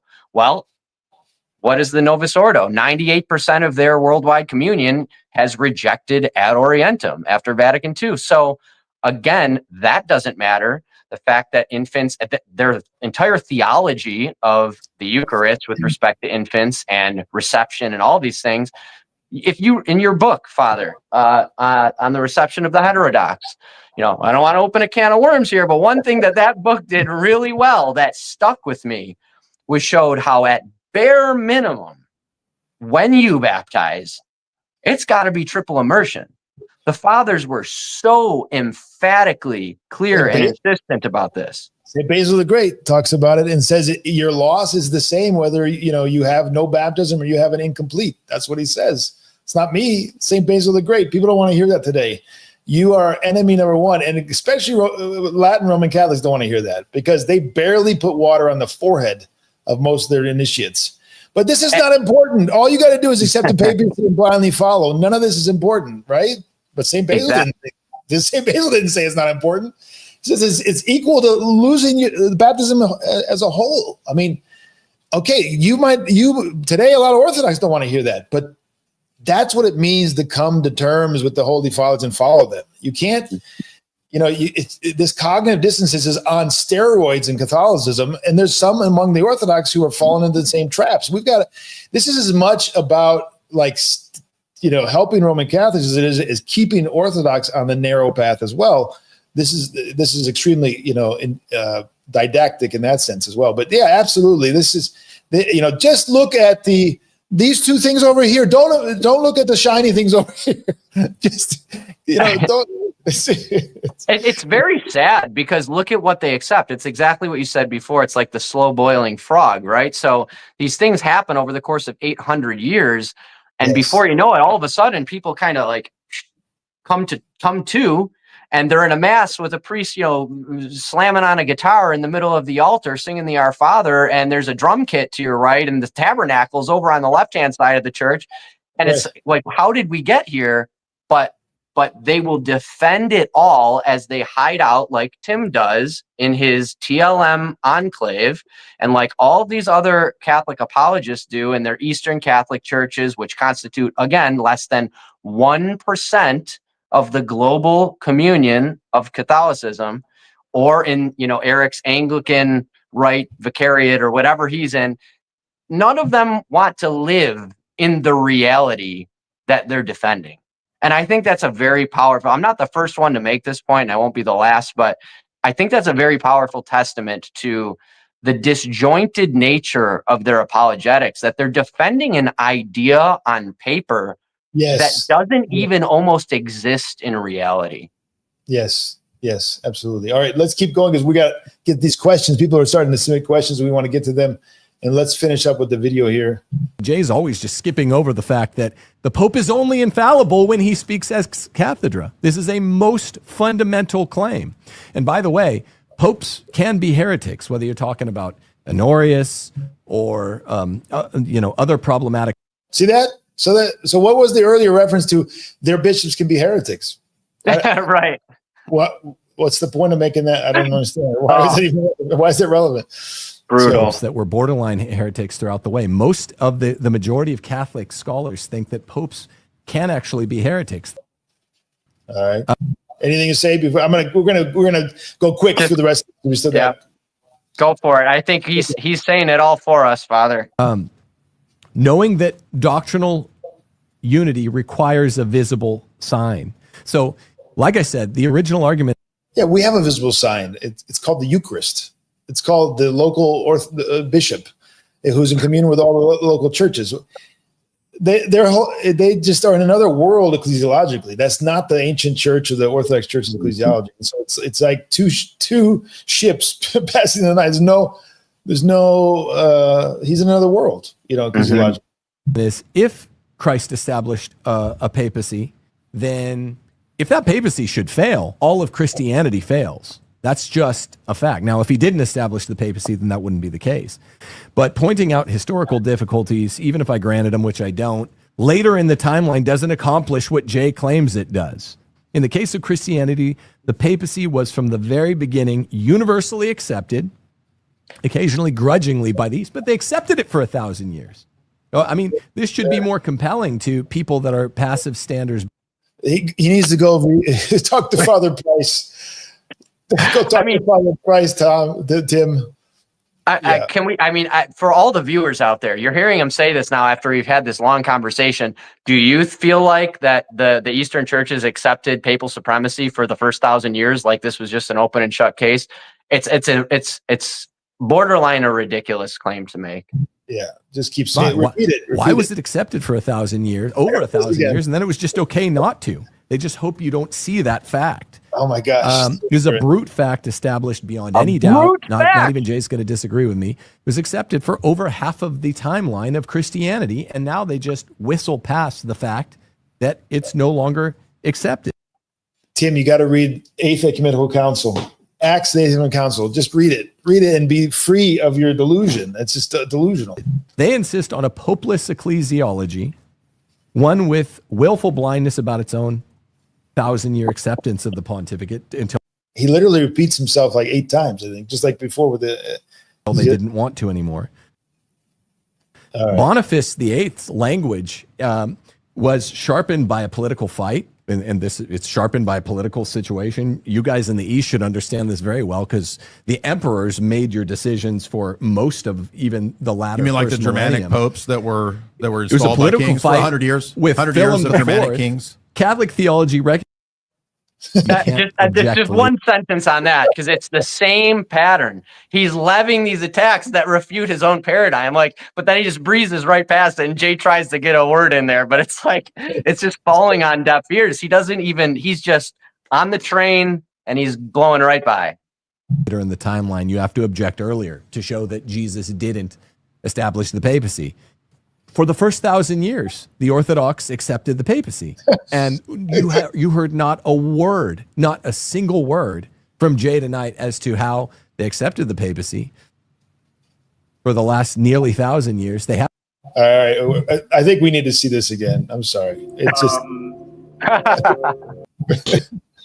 Here we go. The close-ups kill me. Tim, listen. He asks, why did the bishops in Chalcedon feel they needed to judge Theodoret if Leo had already reinstated him? Well, they didn't recognize Roman jurisdiction in the Eastern provinces. Wah, wah. So Leo's reinstating, although it was not decisive, the decision has to be made in the East.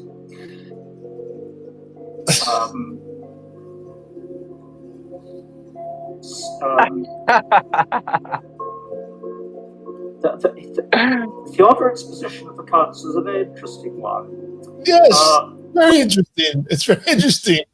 Did the papacy, and of course, because this is an indefensible relinquishment of a millennium-old position in both. Is anyone taking this seriously anymore? I mean, he literally chooses 3 or 4 talking points and repeats them throughout the 4-hour debate for 1,000 years, and there was jurisdiction being exercised.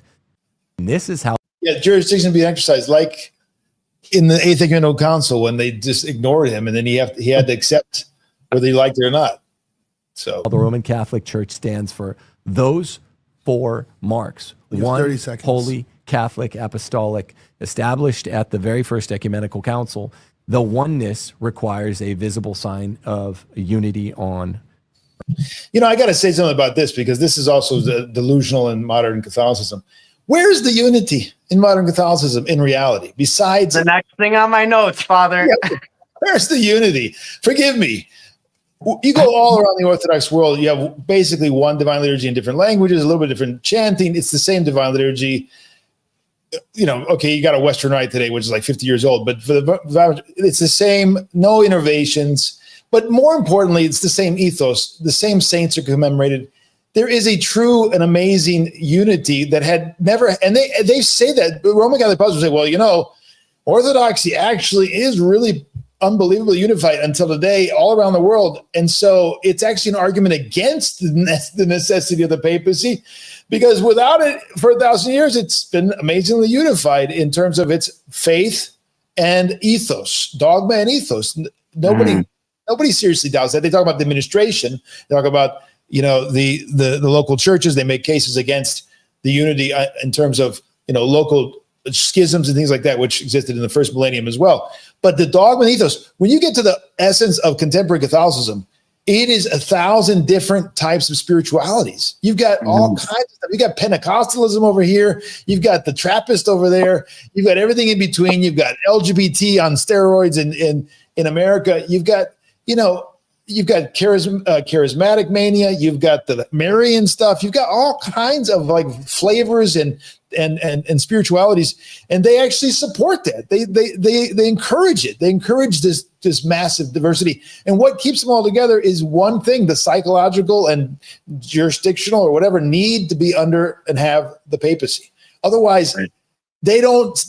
Nobody in the TLM movement goes to a charismatic or a Pentecostal, or they don't mix in reality on the ground. Am I wrong?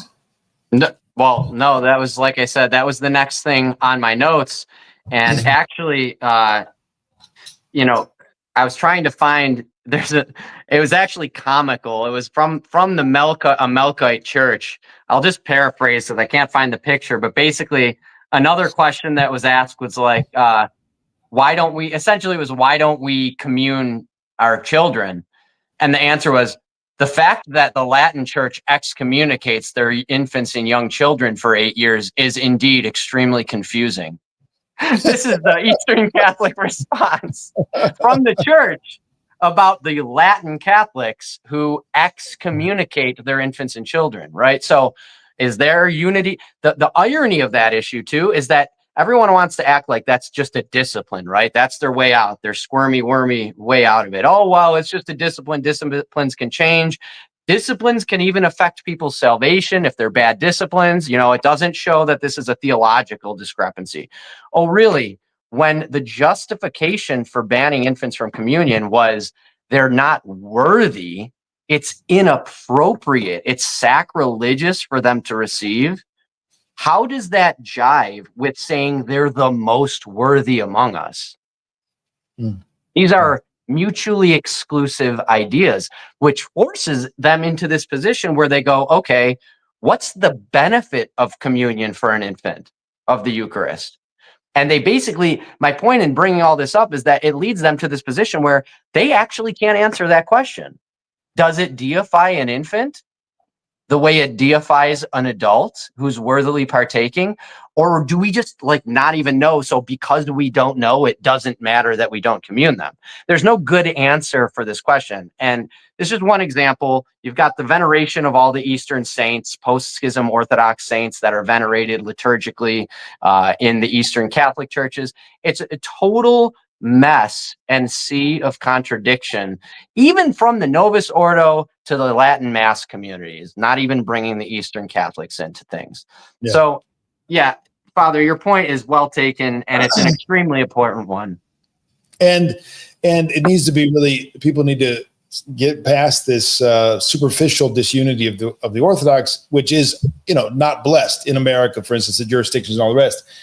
But it's far less egregious than the gross disunity among Catholicism all around the world in terms of rites and spirituality and ethos and all the rest. The other thing that needs to be brought up, go ahead. You want to? No, please, Father. And then we'll open up the question. I think we're ready for questions. But if you want a question, put it now, and we're marking them as you put them in. But the other thing is that's grossly misinterpreted vast majority of times in my experience online is the very term Catholic. The very term Catholic, as it's used properly in the Fathers, is referring to the faith. And it's very similar to the term Orthodox. That's the purpose of it. And it has to do with the wholeness, katholo in Greek, right? Which means all of something, right? The entirety. And it has to do with the revelation, the deposit of faith, the parakatathiki, as it says in Greek, right, which has been passed down to us, that nothing has been subtracted or added. And that's exactly what did not happen post-schism in the West. You had one adding continually, and you had the other subtracting continually. And that's the sign of heresy. That's a sign of falling away, the wholeness that has not changed for 2,000 years. There are many Roman Catholic scholars and involved in ecumenism and others who, when asked and speak sincerely, say the Orthodox have maintained unbelievably the same faith of the first millennium. Pope Benedict said it famously, that they haven't changed anything. In fact, they think it's a detriment to Orthodoxy. That's exactly what it means, though, in terms of the revelation, we're talking about the dogma that's been received. That should never change. It's once delivered, it says in the scriptures, right? So it's not something you add to and subtract from. And everyone acknowledges that's what Orthodoxy has done. In other words, Orthodoxy is the Catholic faith. That's what Catholicity is all about, is not adding, not subtracting, the wholeness, maintaining the deposit, not only in the books, but in real life. And that's apparent when you read the lives of the saints. When you pick up the life of Saint Paisios of the Holy Mountain, this year that we had a part in translating, this book, I challenge anybody, as my friend in Utah says, Father Paul, he says, show me your St. Paisios, right? This is the same way as saying this is the one faith that's not been added to or subtracted. This is the witness to the continuity, the diachronic unity and continuity and witness of the same faith yesterday, today, and forever. When you read this book, you're reading the Acts of the Apostles today. It's the same faith, same ethos, same experience, miracles, gifts of the Spirit, all the rest. And so, on many levels, the unity in Orthodoxy and the Catholicity Orthodoxy, it is so obvious to anybody who isn't ignorant. I mean, Tim sounds like a great guy, but he's extremely ignorant to a degree that is really, fatal if he continues in that ignorance. And so the very term Catholic, which has been appropriated to papal Protestantism, which is the heresy, the many heresies they teach, unfortunately, it does an injustice. It's a part of the whole camouflage, the whole, what did you say earlier? The, smoke screen, right? And people need to get beyond the very term and understand it properly, to understand that there's only one Holy Catholic and Apostolic Church. The Orthodox Church is the same faith yesterday, today, and forever, the same Christ yesterday, today, forever. So, we could go on for hours, but let me give you the last word. Give me the last word. You want to say any more? And then we're going to open up to questions. Sounds good. I appreciate it, Father. And in the spirit of being transparent, because you're someone who's very transparent about, some of the struggles with the Orthodox Church, and we don't hide those things. We have to be honest about them. And like you said, there is this mentality, the same spirit that has ravaged the post-schism Roman Church is working to do what it can in the Orthodox Church in many ways. And we can talk about those for hours. But, one of those things, and this is just one example that I would like to give while I have this kind of platform on your channel for a brief moment, is, it's a subject that's near to my heart just because of how it affects our claims, because we're in an era where by God's grace, the Holy Spirit is bringing all these people into the church, and we are making a case for why they should do that. The case that we're making is essential, and it's multifaceted, but it's an essential case that we should never haphazardly undermine in any way, and especially not for reasons of ignorance or apathy or rebellion. And, one of those issues is women's head covering.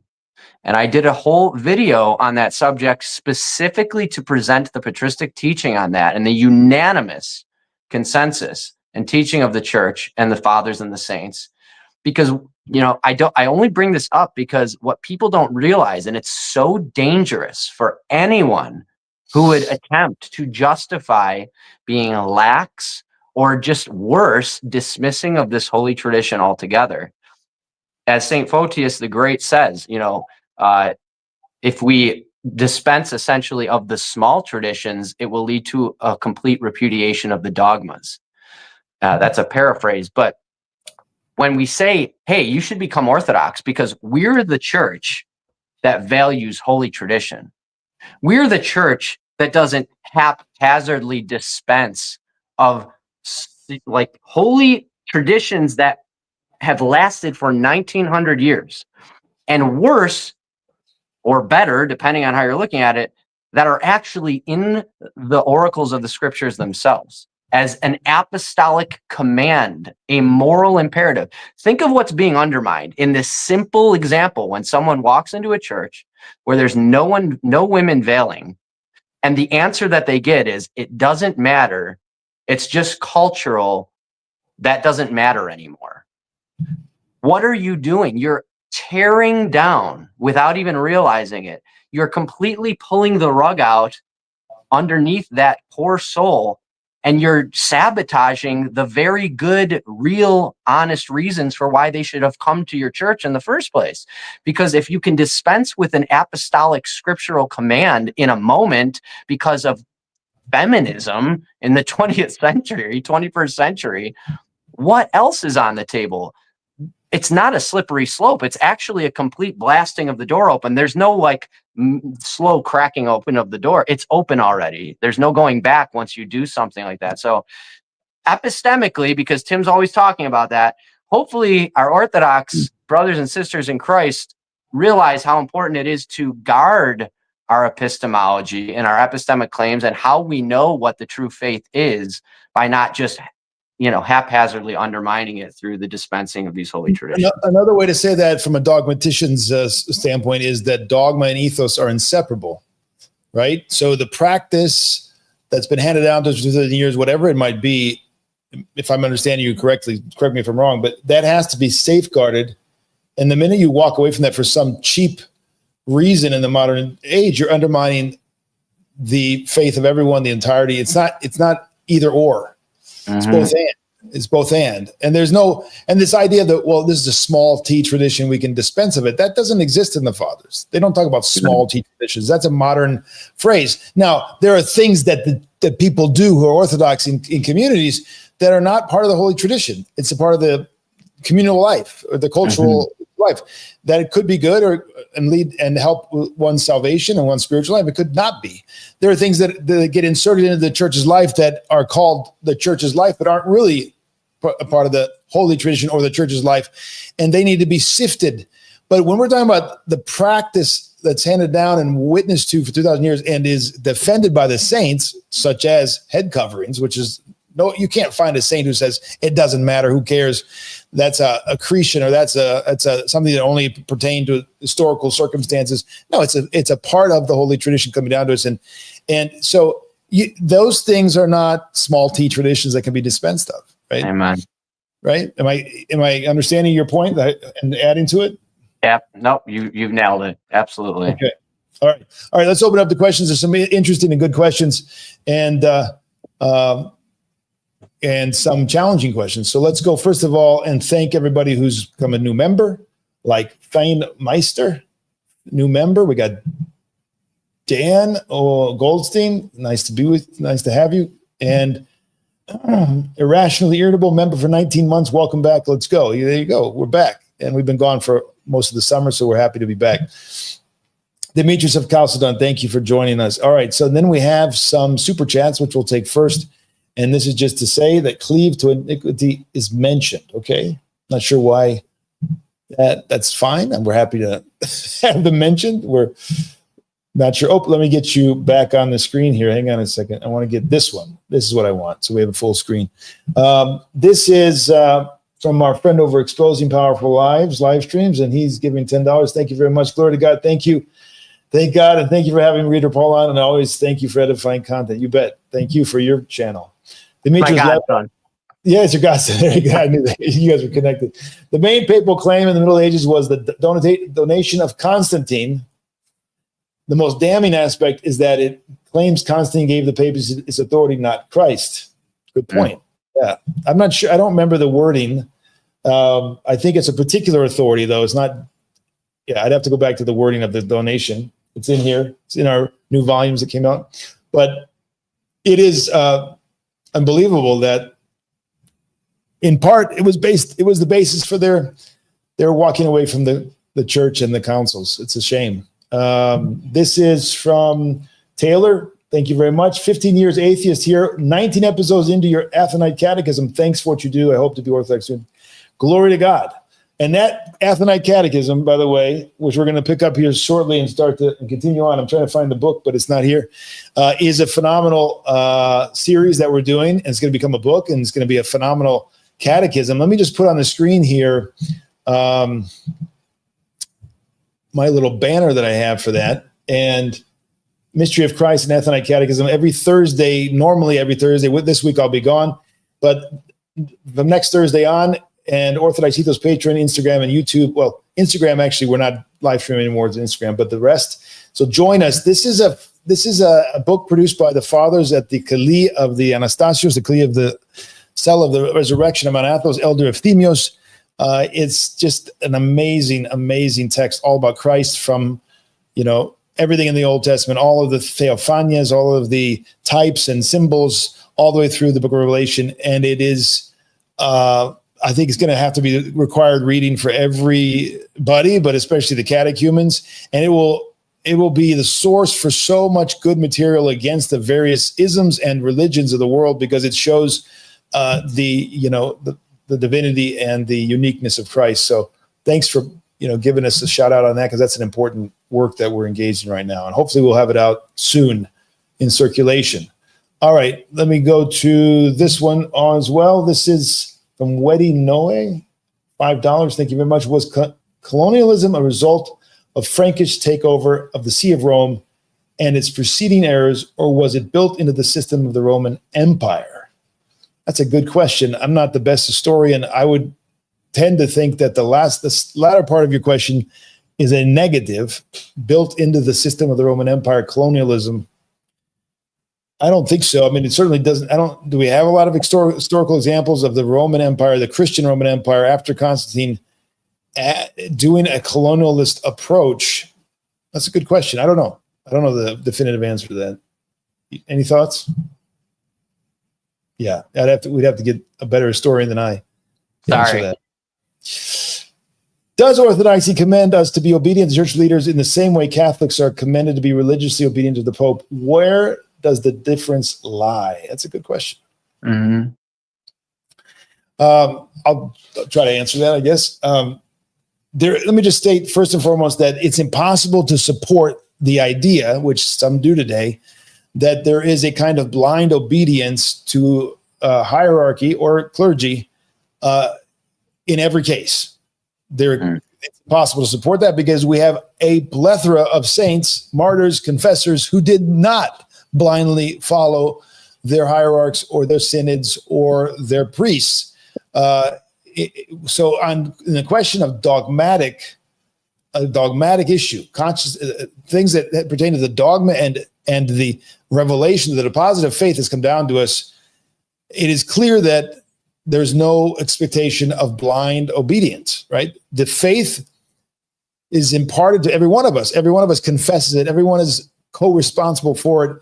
And we have so many examples of saints. St. Maximus the Confessor is one of the most notable, who did not blindly follow the hierarchs at the time, but confessed, suffered for it, was exiled, and was justified 20 years later by the successors of those same hierarchs who persecuted him.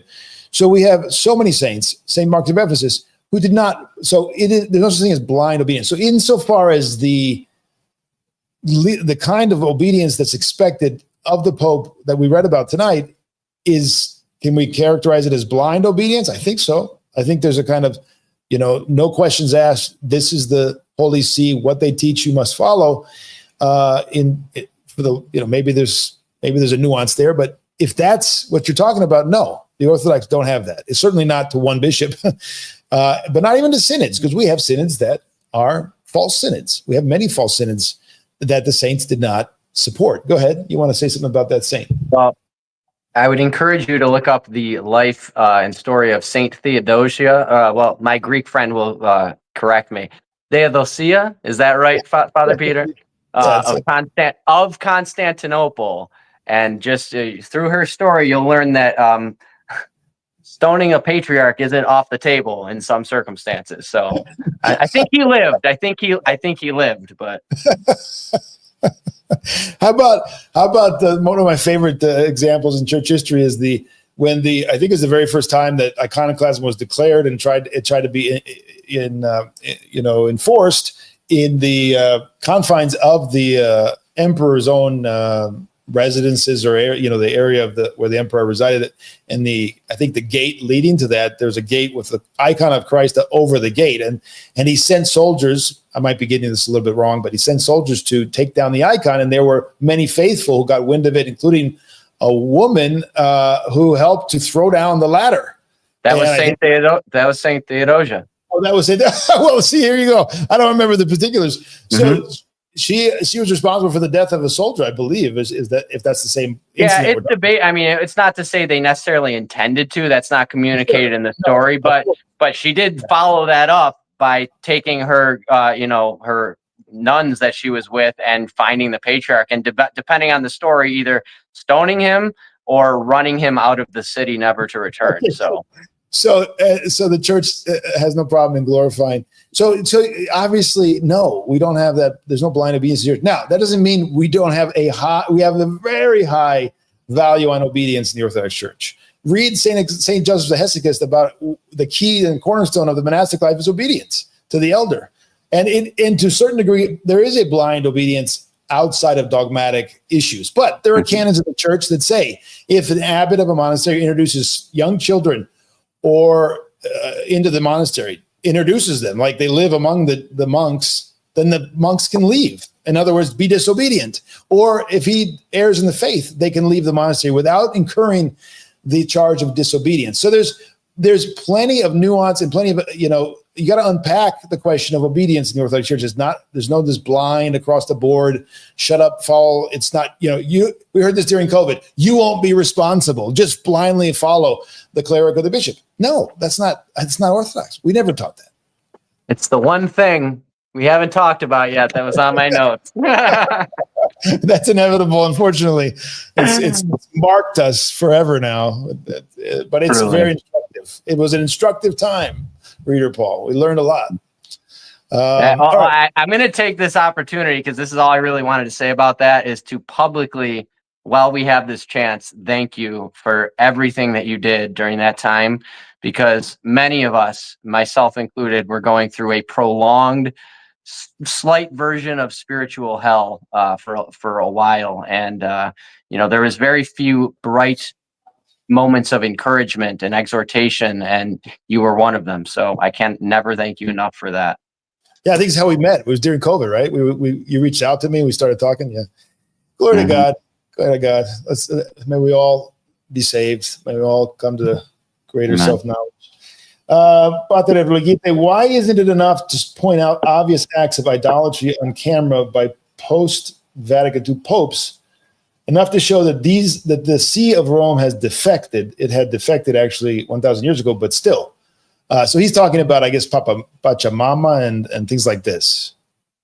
Your thoughts? Can you put that back on the screen? I'm sorry, it's so small over here. Why isn't it enough to point out? Well, because again, it's not enough, because they will say their two ex cathedra statements weren't contradicted. They'll say it's not an infallible act or teaching or thing. That's the way they wiggle out of these things. So ancient canons don't really matter to them at all. The patristic writings don't matter. Mortalium Animos doesn't matter. Their own papal encyclicals don't matter. Nothing matters really. It just becomes a complete free for all, and they've created an unfalsifiable paradigm. That's what they've done, basically. Yeah, they think so, but it's not. They in their mind, from their perspective, yes.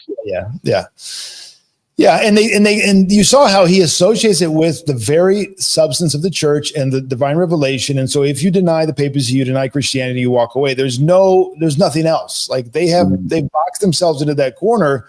It makes sense on a logical level, but there's no leg to stand on when you actually examine it and put it in scrutiny for the first millennium. Like as we saw, he just repeats it.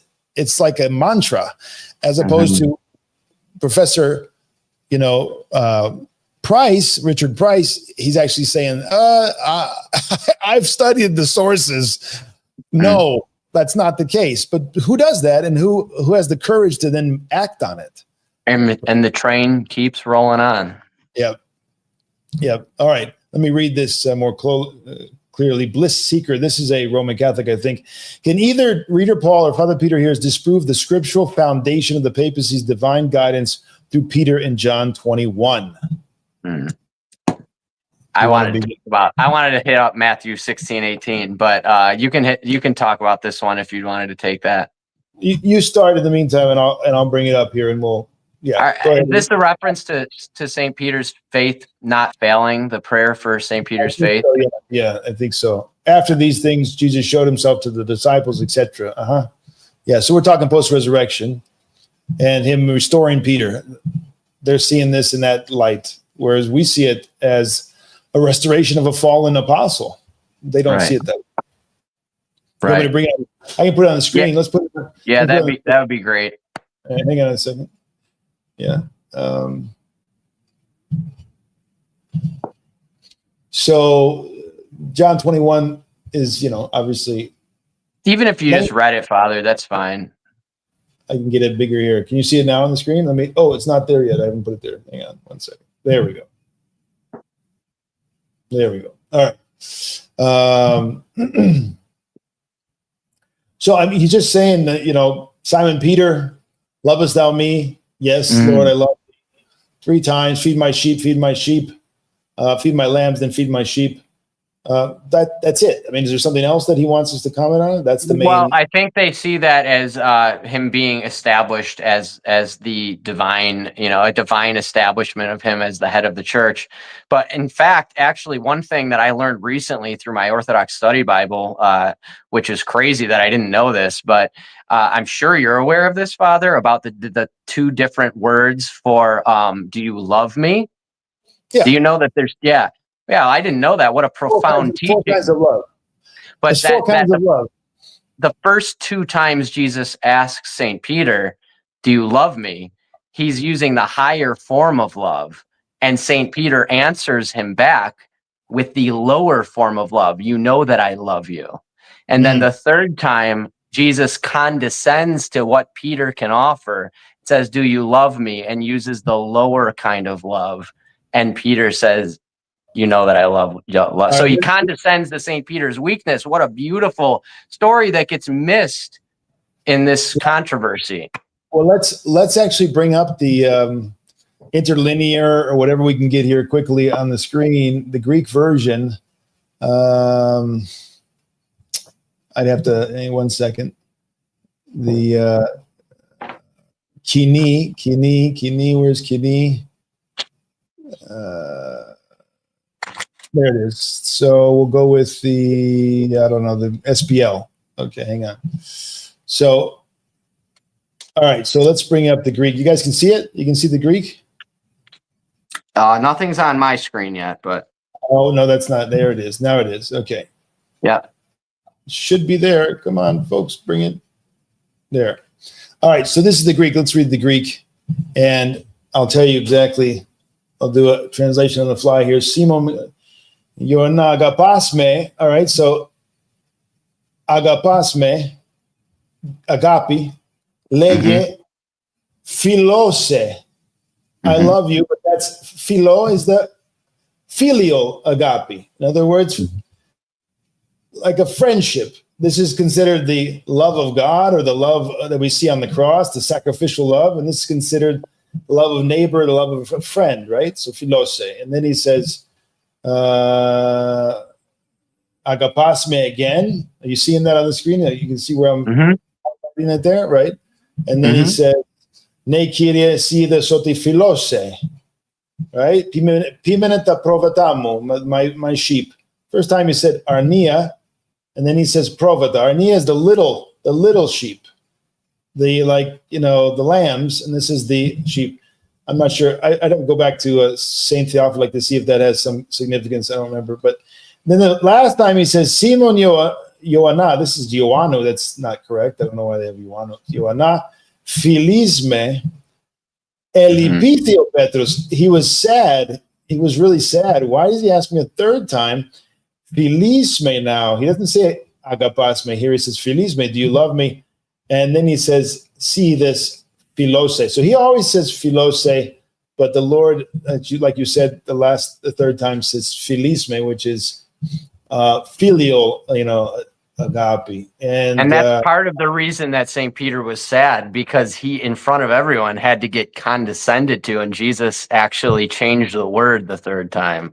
Yeah, and it's so obvious that it's 3 times and he denied him 3 times. It's so obvious here that he's restoring him to the apostleship so that no one will doubt that the Lord wanted him to be an apostle, right? This is not an elevation above the other apostles. It's a restoration to the apostleship. It's so obvious. I don't know how. It's like, here's the sickness of the papal mentality. Everything is transformed to serve the narrative. Yeah. They said that would happen at Vatican I. There were some dissenters who said after this council, all Catholic apologetics will center around defending the papacy. It's so sad. And I did want to just say one last thing about Matthew 16:18. I know I gave that analogy with St. Ignatius, but really quickly, even someone like St. Augustine, who his opinion of that text changed over time. It varied at times. As far as I'm aware, his final opinion on that text was that the rock could basically be St. Peter, it could be Jesus, it could be the confession of faith. He left that opinion up to the reader. So again, this is just yet another example of whatever papal quote mine someone might want to pull from St. Augustine. Their entire, this is a very important point because again, Tim, his entire argument really was centered around the scriptural arguments, Matthew 16:18. Just like you can't imagine a papal apologist giving 7 conference lectures about unity in the church and never mentioning the papacy in 6 of them, you can't imagine if this interpretation of this passage is so fundamentally essential to the church's existence. Yes. That you would have someone like St. Augustine basically going, could be this, could be that. You guys decide. You know why you can say that? Let me tell you why you can say that. Because it's Christ all in all. It's always Christ. Amen. It's divine humanity. It's not I, but Christ who lives in me. You've lost your way, folks. Come back. It's so obvious that it's Christ all in all. That's why you can say it's Christ. You can say it's Peter. In other words, he's the type, like St. Cyprian said, of the bishop. And who's the bishop? He's in the place and type of Christ. So it's all Christ at the end. It's all Christ. It's not, it's delusional. It's utterly delusional to just twist everything to serve this narrative. But it is ultimately about preserving the institution and preserving the place of the Pope. That's what it's all about today. Question.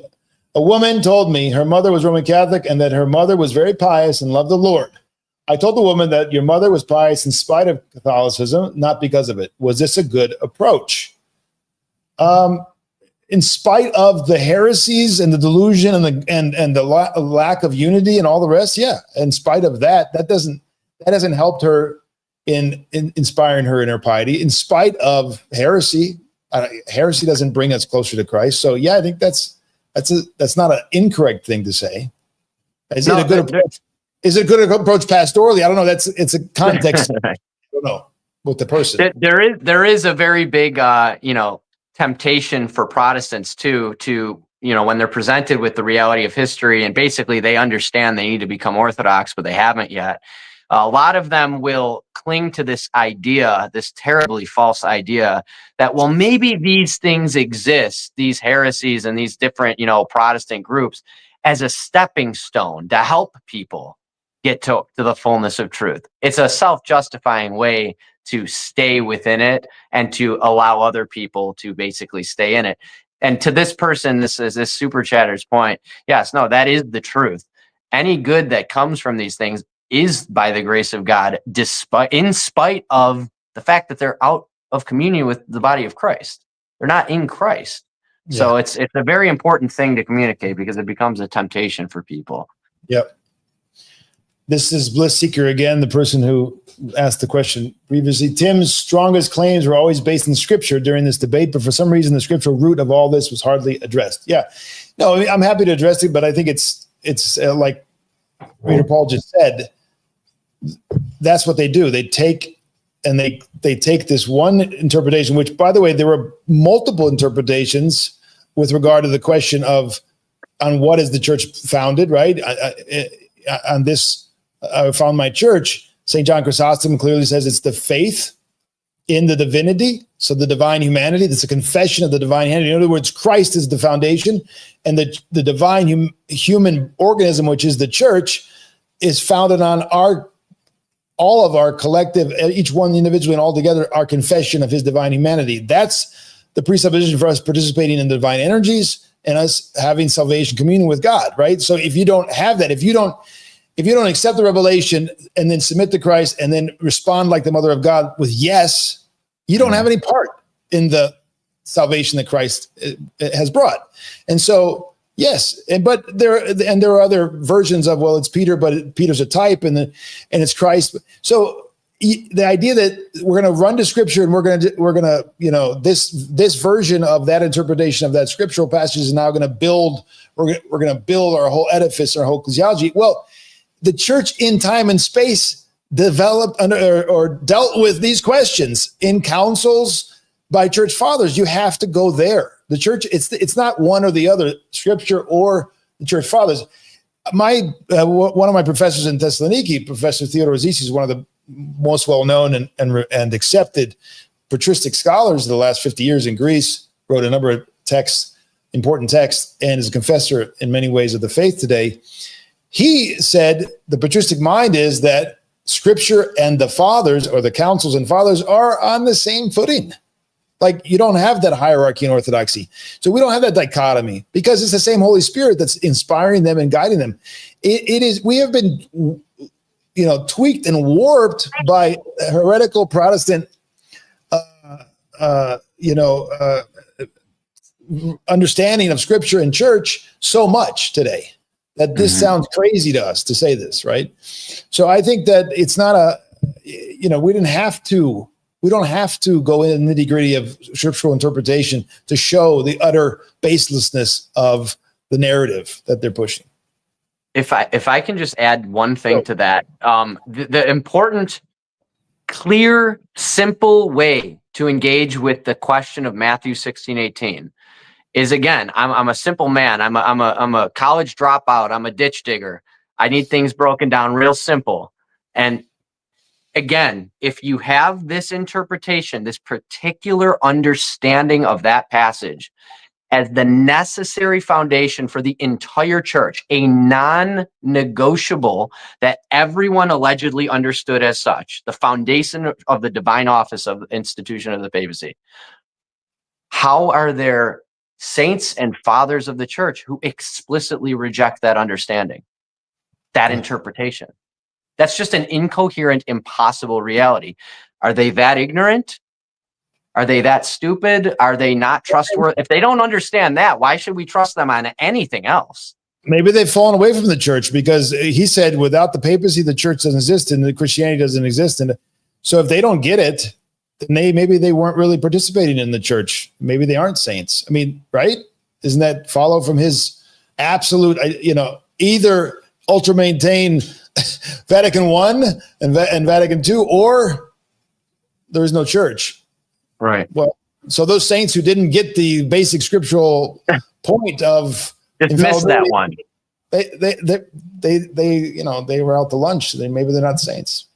Lord have mercy. Do you see a parallel between civil pressure on EP today with Carolinian impact on papal claims? Interesting. I don't know about that, but I'll tell you what I do see a parallel, and this is going to ruffle some feathers out there, but we should talk about it as Orthodox.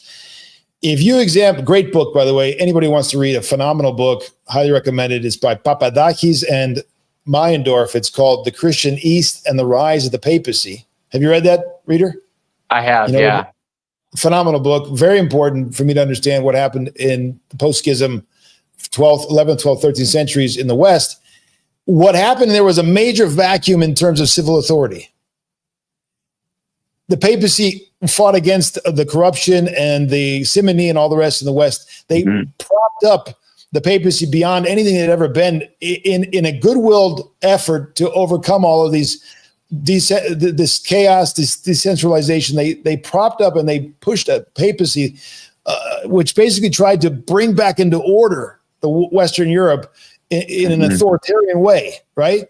So there was a play between the external pressures of the world and the chaos in the world and the distortion of the ecclesiology in the papacy in the 11th, 12th, 13th century. I think the same thing was at play by the demonic powers were trying to do the same thing, repeat, during the Turkish period, where you had a Patriarch of Constantinople now become, without his desire, like it was just forced upon him, now to become the civil ruler, and he was the bishops, and he were the judges of all the Orthodox, the Orthodox Room, right? The part of the Ottoman Empire which was segregated under, to a certain degree, the authority of the Patriarchate over not just the Constantinople or Asia Minor, but all the Orthodox in the Ottoman Empire, which meant the Bulgarians and to a certain degree, Romanians. So you had now basically the undoing of Orthodox ecclesiology in the sense of the Patriarchate of Bulgaria was basically put on hold, and they became hated in the Bulgarian lands. Some of these bishops who came now and wanted to enforce certain things that was a temptation for the church. It was a distortion of our ecclesiology forced upon by the Turkish, sultans, and it left a mark. It left a huge mark on our experience of the church in those places and in those circumstances. Thank God it did not overcome and has not overcome and will not overcome, but it definitely reminds you of the distortion brought about by the political vacuum in the West. So I don't know if that answers your question, but I see similarities, parallels. Okay. Is it true St. Gennadios Scholarios had high views of St. Augustine and his teachings, but then retracted these high views? He depends what you mean by high views. I mean, this is very generalized. Did many saints love the writings of St. Augustine? Yes. Undiscernibly, uncritically, no. Father Seraphim Rose is a great example in our own day. He's able to discern the spirits, so to speak, discern the boundaries. And I think St. Gennadios did the same thing. So there were saints who, of course, Augustine was largely unknown in the East for the vast majority of the first 1,500 years or 1,300 years. A lot of his writings weren't translated until very late. So they came to know him. They loved his piety and his love and his works that had to do with, scriptural interpretation, things like that. But his understanding of ecclesiology, for instance, or his understanding of free will, or these things that are unique to him in many ways, or at least largely are a creative kind of, philosophical approach to some of these issues, that the way he understands things and places that has not become embraced in the East because they didn't inherit that. They didn't accept it. They didn't live that. And I can only speak really to the question of, against the Donatists and what he wrote against the Donatists. I studied that pretty extensively with regard to patristic ecclesiology. And what I would say about that, and then I'll leave it, is that what I see with him is he was a bridge in a not so good way. He understood largely the patristic understanding of things, but he also departed from them, and he was original in his views on some of this. The way he put things, the way he understood things was kind of original. He was creative in the way he put things in terms of, he didn't understand economia, for instance. There's no sense of economia or it's his version of economia, which was basic. St. Basil left a mark on the whole church in the East and all the canons. He dominates in the canonical tradition and literature with regard to the reception of the heterodox. So his whole against the Donatists did not play a part in the ecumenical councils for the most part. Now he had other things that did play a part, and there was a council in later on in Carthage about in his time, but in following that did play a small role. In other words, the canons were accepted in Trullo, but during the times of the 4th, 5th century, it was St. Basil. So my point here is only to say that St. Augustine was with the fathers in some ways, but was unique and different from the fathers in other ways. And you'd have to examine each case. And I think that's understood by Gennadios and other fathers in late antiquity. I don't think they just kind of went, oh yeah, one way or the other. That's the distinction of the saints in many ways, that they make distinctions. They have the discernment to parse things. That's a sign of sanctity, right? So they're not going to just be kind of one-off, yes or no, embrace or don't embrace. There's a couple questions I passed because I skipped because they weren't really relevant. We'll touch on those quickly, but basically 3 hours is my limit on these live streams, and we're 1 minute away from that. So I'm going to very quickly answer these questions, and you can jump in, please, if you have anything to say. How do I explain to my Catholic parents that I want to convert to Orthodoxy? Why don't you take that? I'm just going to remain silent. What do you think? My advice to everybody in all of these cases is to follow your convictions, obey your convictions, live them out humbly and sincerely.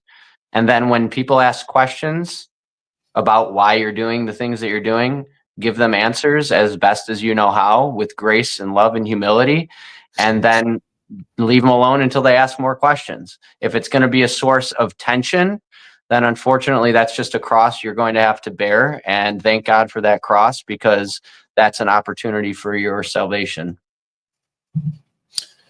Better question is, or does Europe have a plan? I don't know what the previous question was, so we missed it. Our church will continue to profess faith and anathema to the humans. I don't know. We missed the first part of that question, so we'll have to leave it.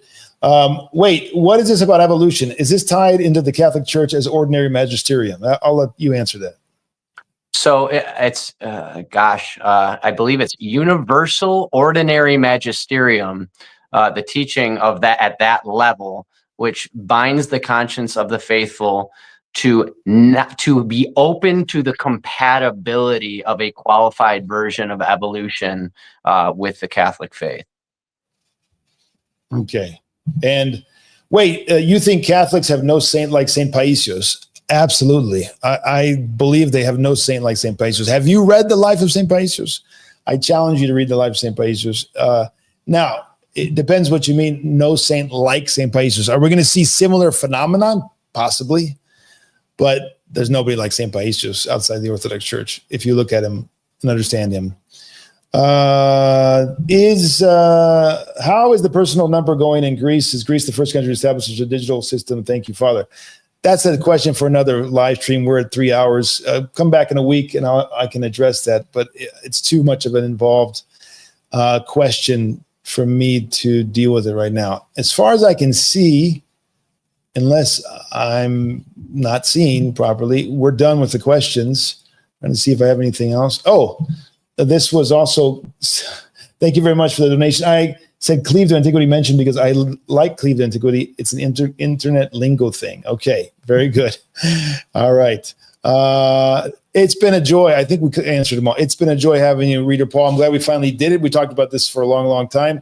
And I think we really offered a lot for those who are serious and are considering orthodoxy and grappling with these issues. I think we offered a lot for them to consider. A lot of interesting points they may have never heard of. Hopefully a lot of material that they can go delve into further, including all the books, but also you can find Reader Paul. Why don't you tell everybody where they can find you online and watch your videos? Mainly on Facebook, or are you also on? I'm on Facebook. You can add me on there, but mainly my apologetic work, that's more of a personal thing, is my YouTube channel, which is Bottom of the Rabbit Hole. That's how I see finding orthodoxy in my life anyway. And then I'm also on Instagram at Bottom of the Rabbit Hole. If you type Reader Paul on either of those, you'll find my channel. So I pray it's a blessing to you. And you've been dealing largely with what topics that they might be interested in? What's your stuff that's done well, let's say? So I would like to think a claim to fame, so to speak, if there is one such a thing in the Orthodox apologetics world, is my video on Protestantism. I have a whole playlist, but the first video on that playlist is titled Fatal Epistemology and the Evisceration of Protestantism. And, you know, to me, that video is the culmination of like 8 years of having personal dialogues with people. And, you know, in many of those cases, rightfully having to kind of walk on eggshells and tiptoe around and, you know, handle them with grace and all that stuff. But it kind of came to a point where I just had to kind of deal with the ideas directly. And, you know, I view sola scriptura as a pernicious heresy. So there needed to be at least one thorough video that addressed the fatal problems with sola scriptura in a way that was not always so walking on eggshells gentle. And that resonates with a certain kind of person. So if that's you and you can take a beating a little bit and get up and keep seeking the truth in the best way, I would recommend checking out that video if you're a Protestant. If you're a Catholic, I don't have a ton to add to the Catholic discussion, ironically, that we're sitting here talking to this. But I don't like hearing myself talk. So I've kind of, reserved the videos that I've made on two subjects that I felt there was a vacuum on, which was the infant communion and chrismation and the abandonment of that practice and how utterly fatal to me that is to the Catholic paradigm. And then the issue of evolution, which I do think that for the contingent of people out there who recognize evolution for what it is, and there are many Protestants who see it for what it is, thank God, and they're approaching and discerning between Catholicism and Orthodoxy, do not sleep on that subject. Please watch that video, because you're either going to assent to these ideas and their compatibility, or you're going to become Orthodox, because those are your only options. Great. One last question that we just got from Jacob. Thank you for the donation. There is no way out of this impasse for the papist Protestantic ecumenism with its pseudo-church and its pseudo-Christianity without wholehearted repentance before the God-man, Jesus Christ. This is St. Justin Popovich, one of my favorite, if not among the favorites of our family. I've been reading his works since I became Orthodox 30 years ago. And so anybody who's not read St. Justin's works, that's required reading. Thank you for that quotation. One last word before we get out. I wanted just to share this. This is something that just came out from Uncle Mountain Press, Uncreated Light Orthodox Student Planner. Please check it out on the Uncle Mountain Press website, or the trailer. You can watch the trailer on the Orthodox Ethos website. This is a new, should have a copy right here, but anyway, I don't. This is a brand new student planner. Just came out a couple weeks ago. It's for this school year. It starts a couple days from now. And it's dedicated to contemporary unrecognized saints. So yet to be recognized officially, but they're saints of the church in terms of the piety of the people. So we have, of course, Elder Ephraim, Father Seraphim Rose, Elder Justine Pervo. We have Gerondas Macrina. We have, this Galatia. We have Father Arseni Papajuk. We have many saints. Father Daniel Sisoyev. These are months are dedicated to them. Short life. They're saints, but it's all year round. You have the calendar of the saints. You have the readings of the saints. It's a phenomenal way to help your student or anybody really to stay focused throughout the day, year, every week on not only their studies but on the faith. So there's little boxes to check. Did I do my prayer rule? Did I read my scriptural passage today? And it'll help people to stay focused and stay disciplined. And that's available over at Uncle Mountain Press. So there's only a couple hundred copies left. It's been selling pretty well. God bless everybody. We'll see you soon next week. No class on Thursday, but we'll be back next week. Again, thanks so much, Reader Paul. And thank you for having me, Father. It was a pleasure, truly. Amen. All right, we'll talk to everybody real soon. God bless.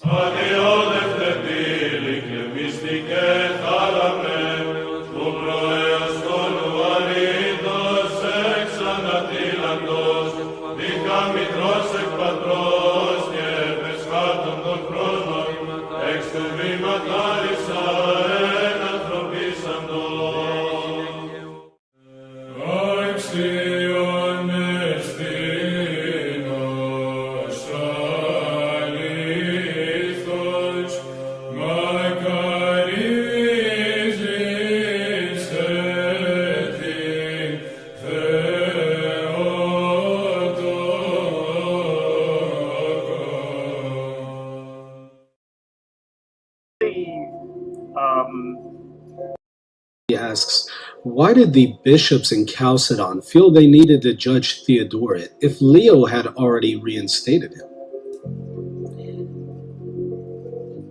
Well, they didn't recognize Roman jurisdiction in the eastern provinces. So Leo's reinstating but that was not decisive. The decision has to be made in the East.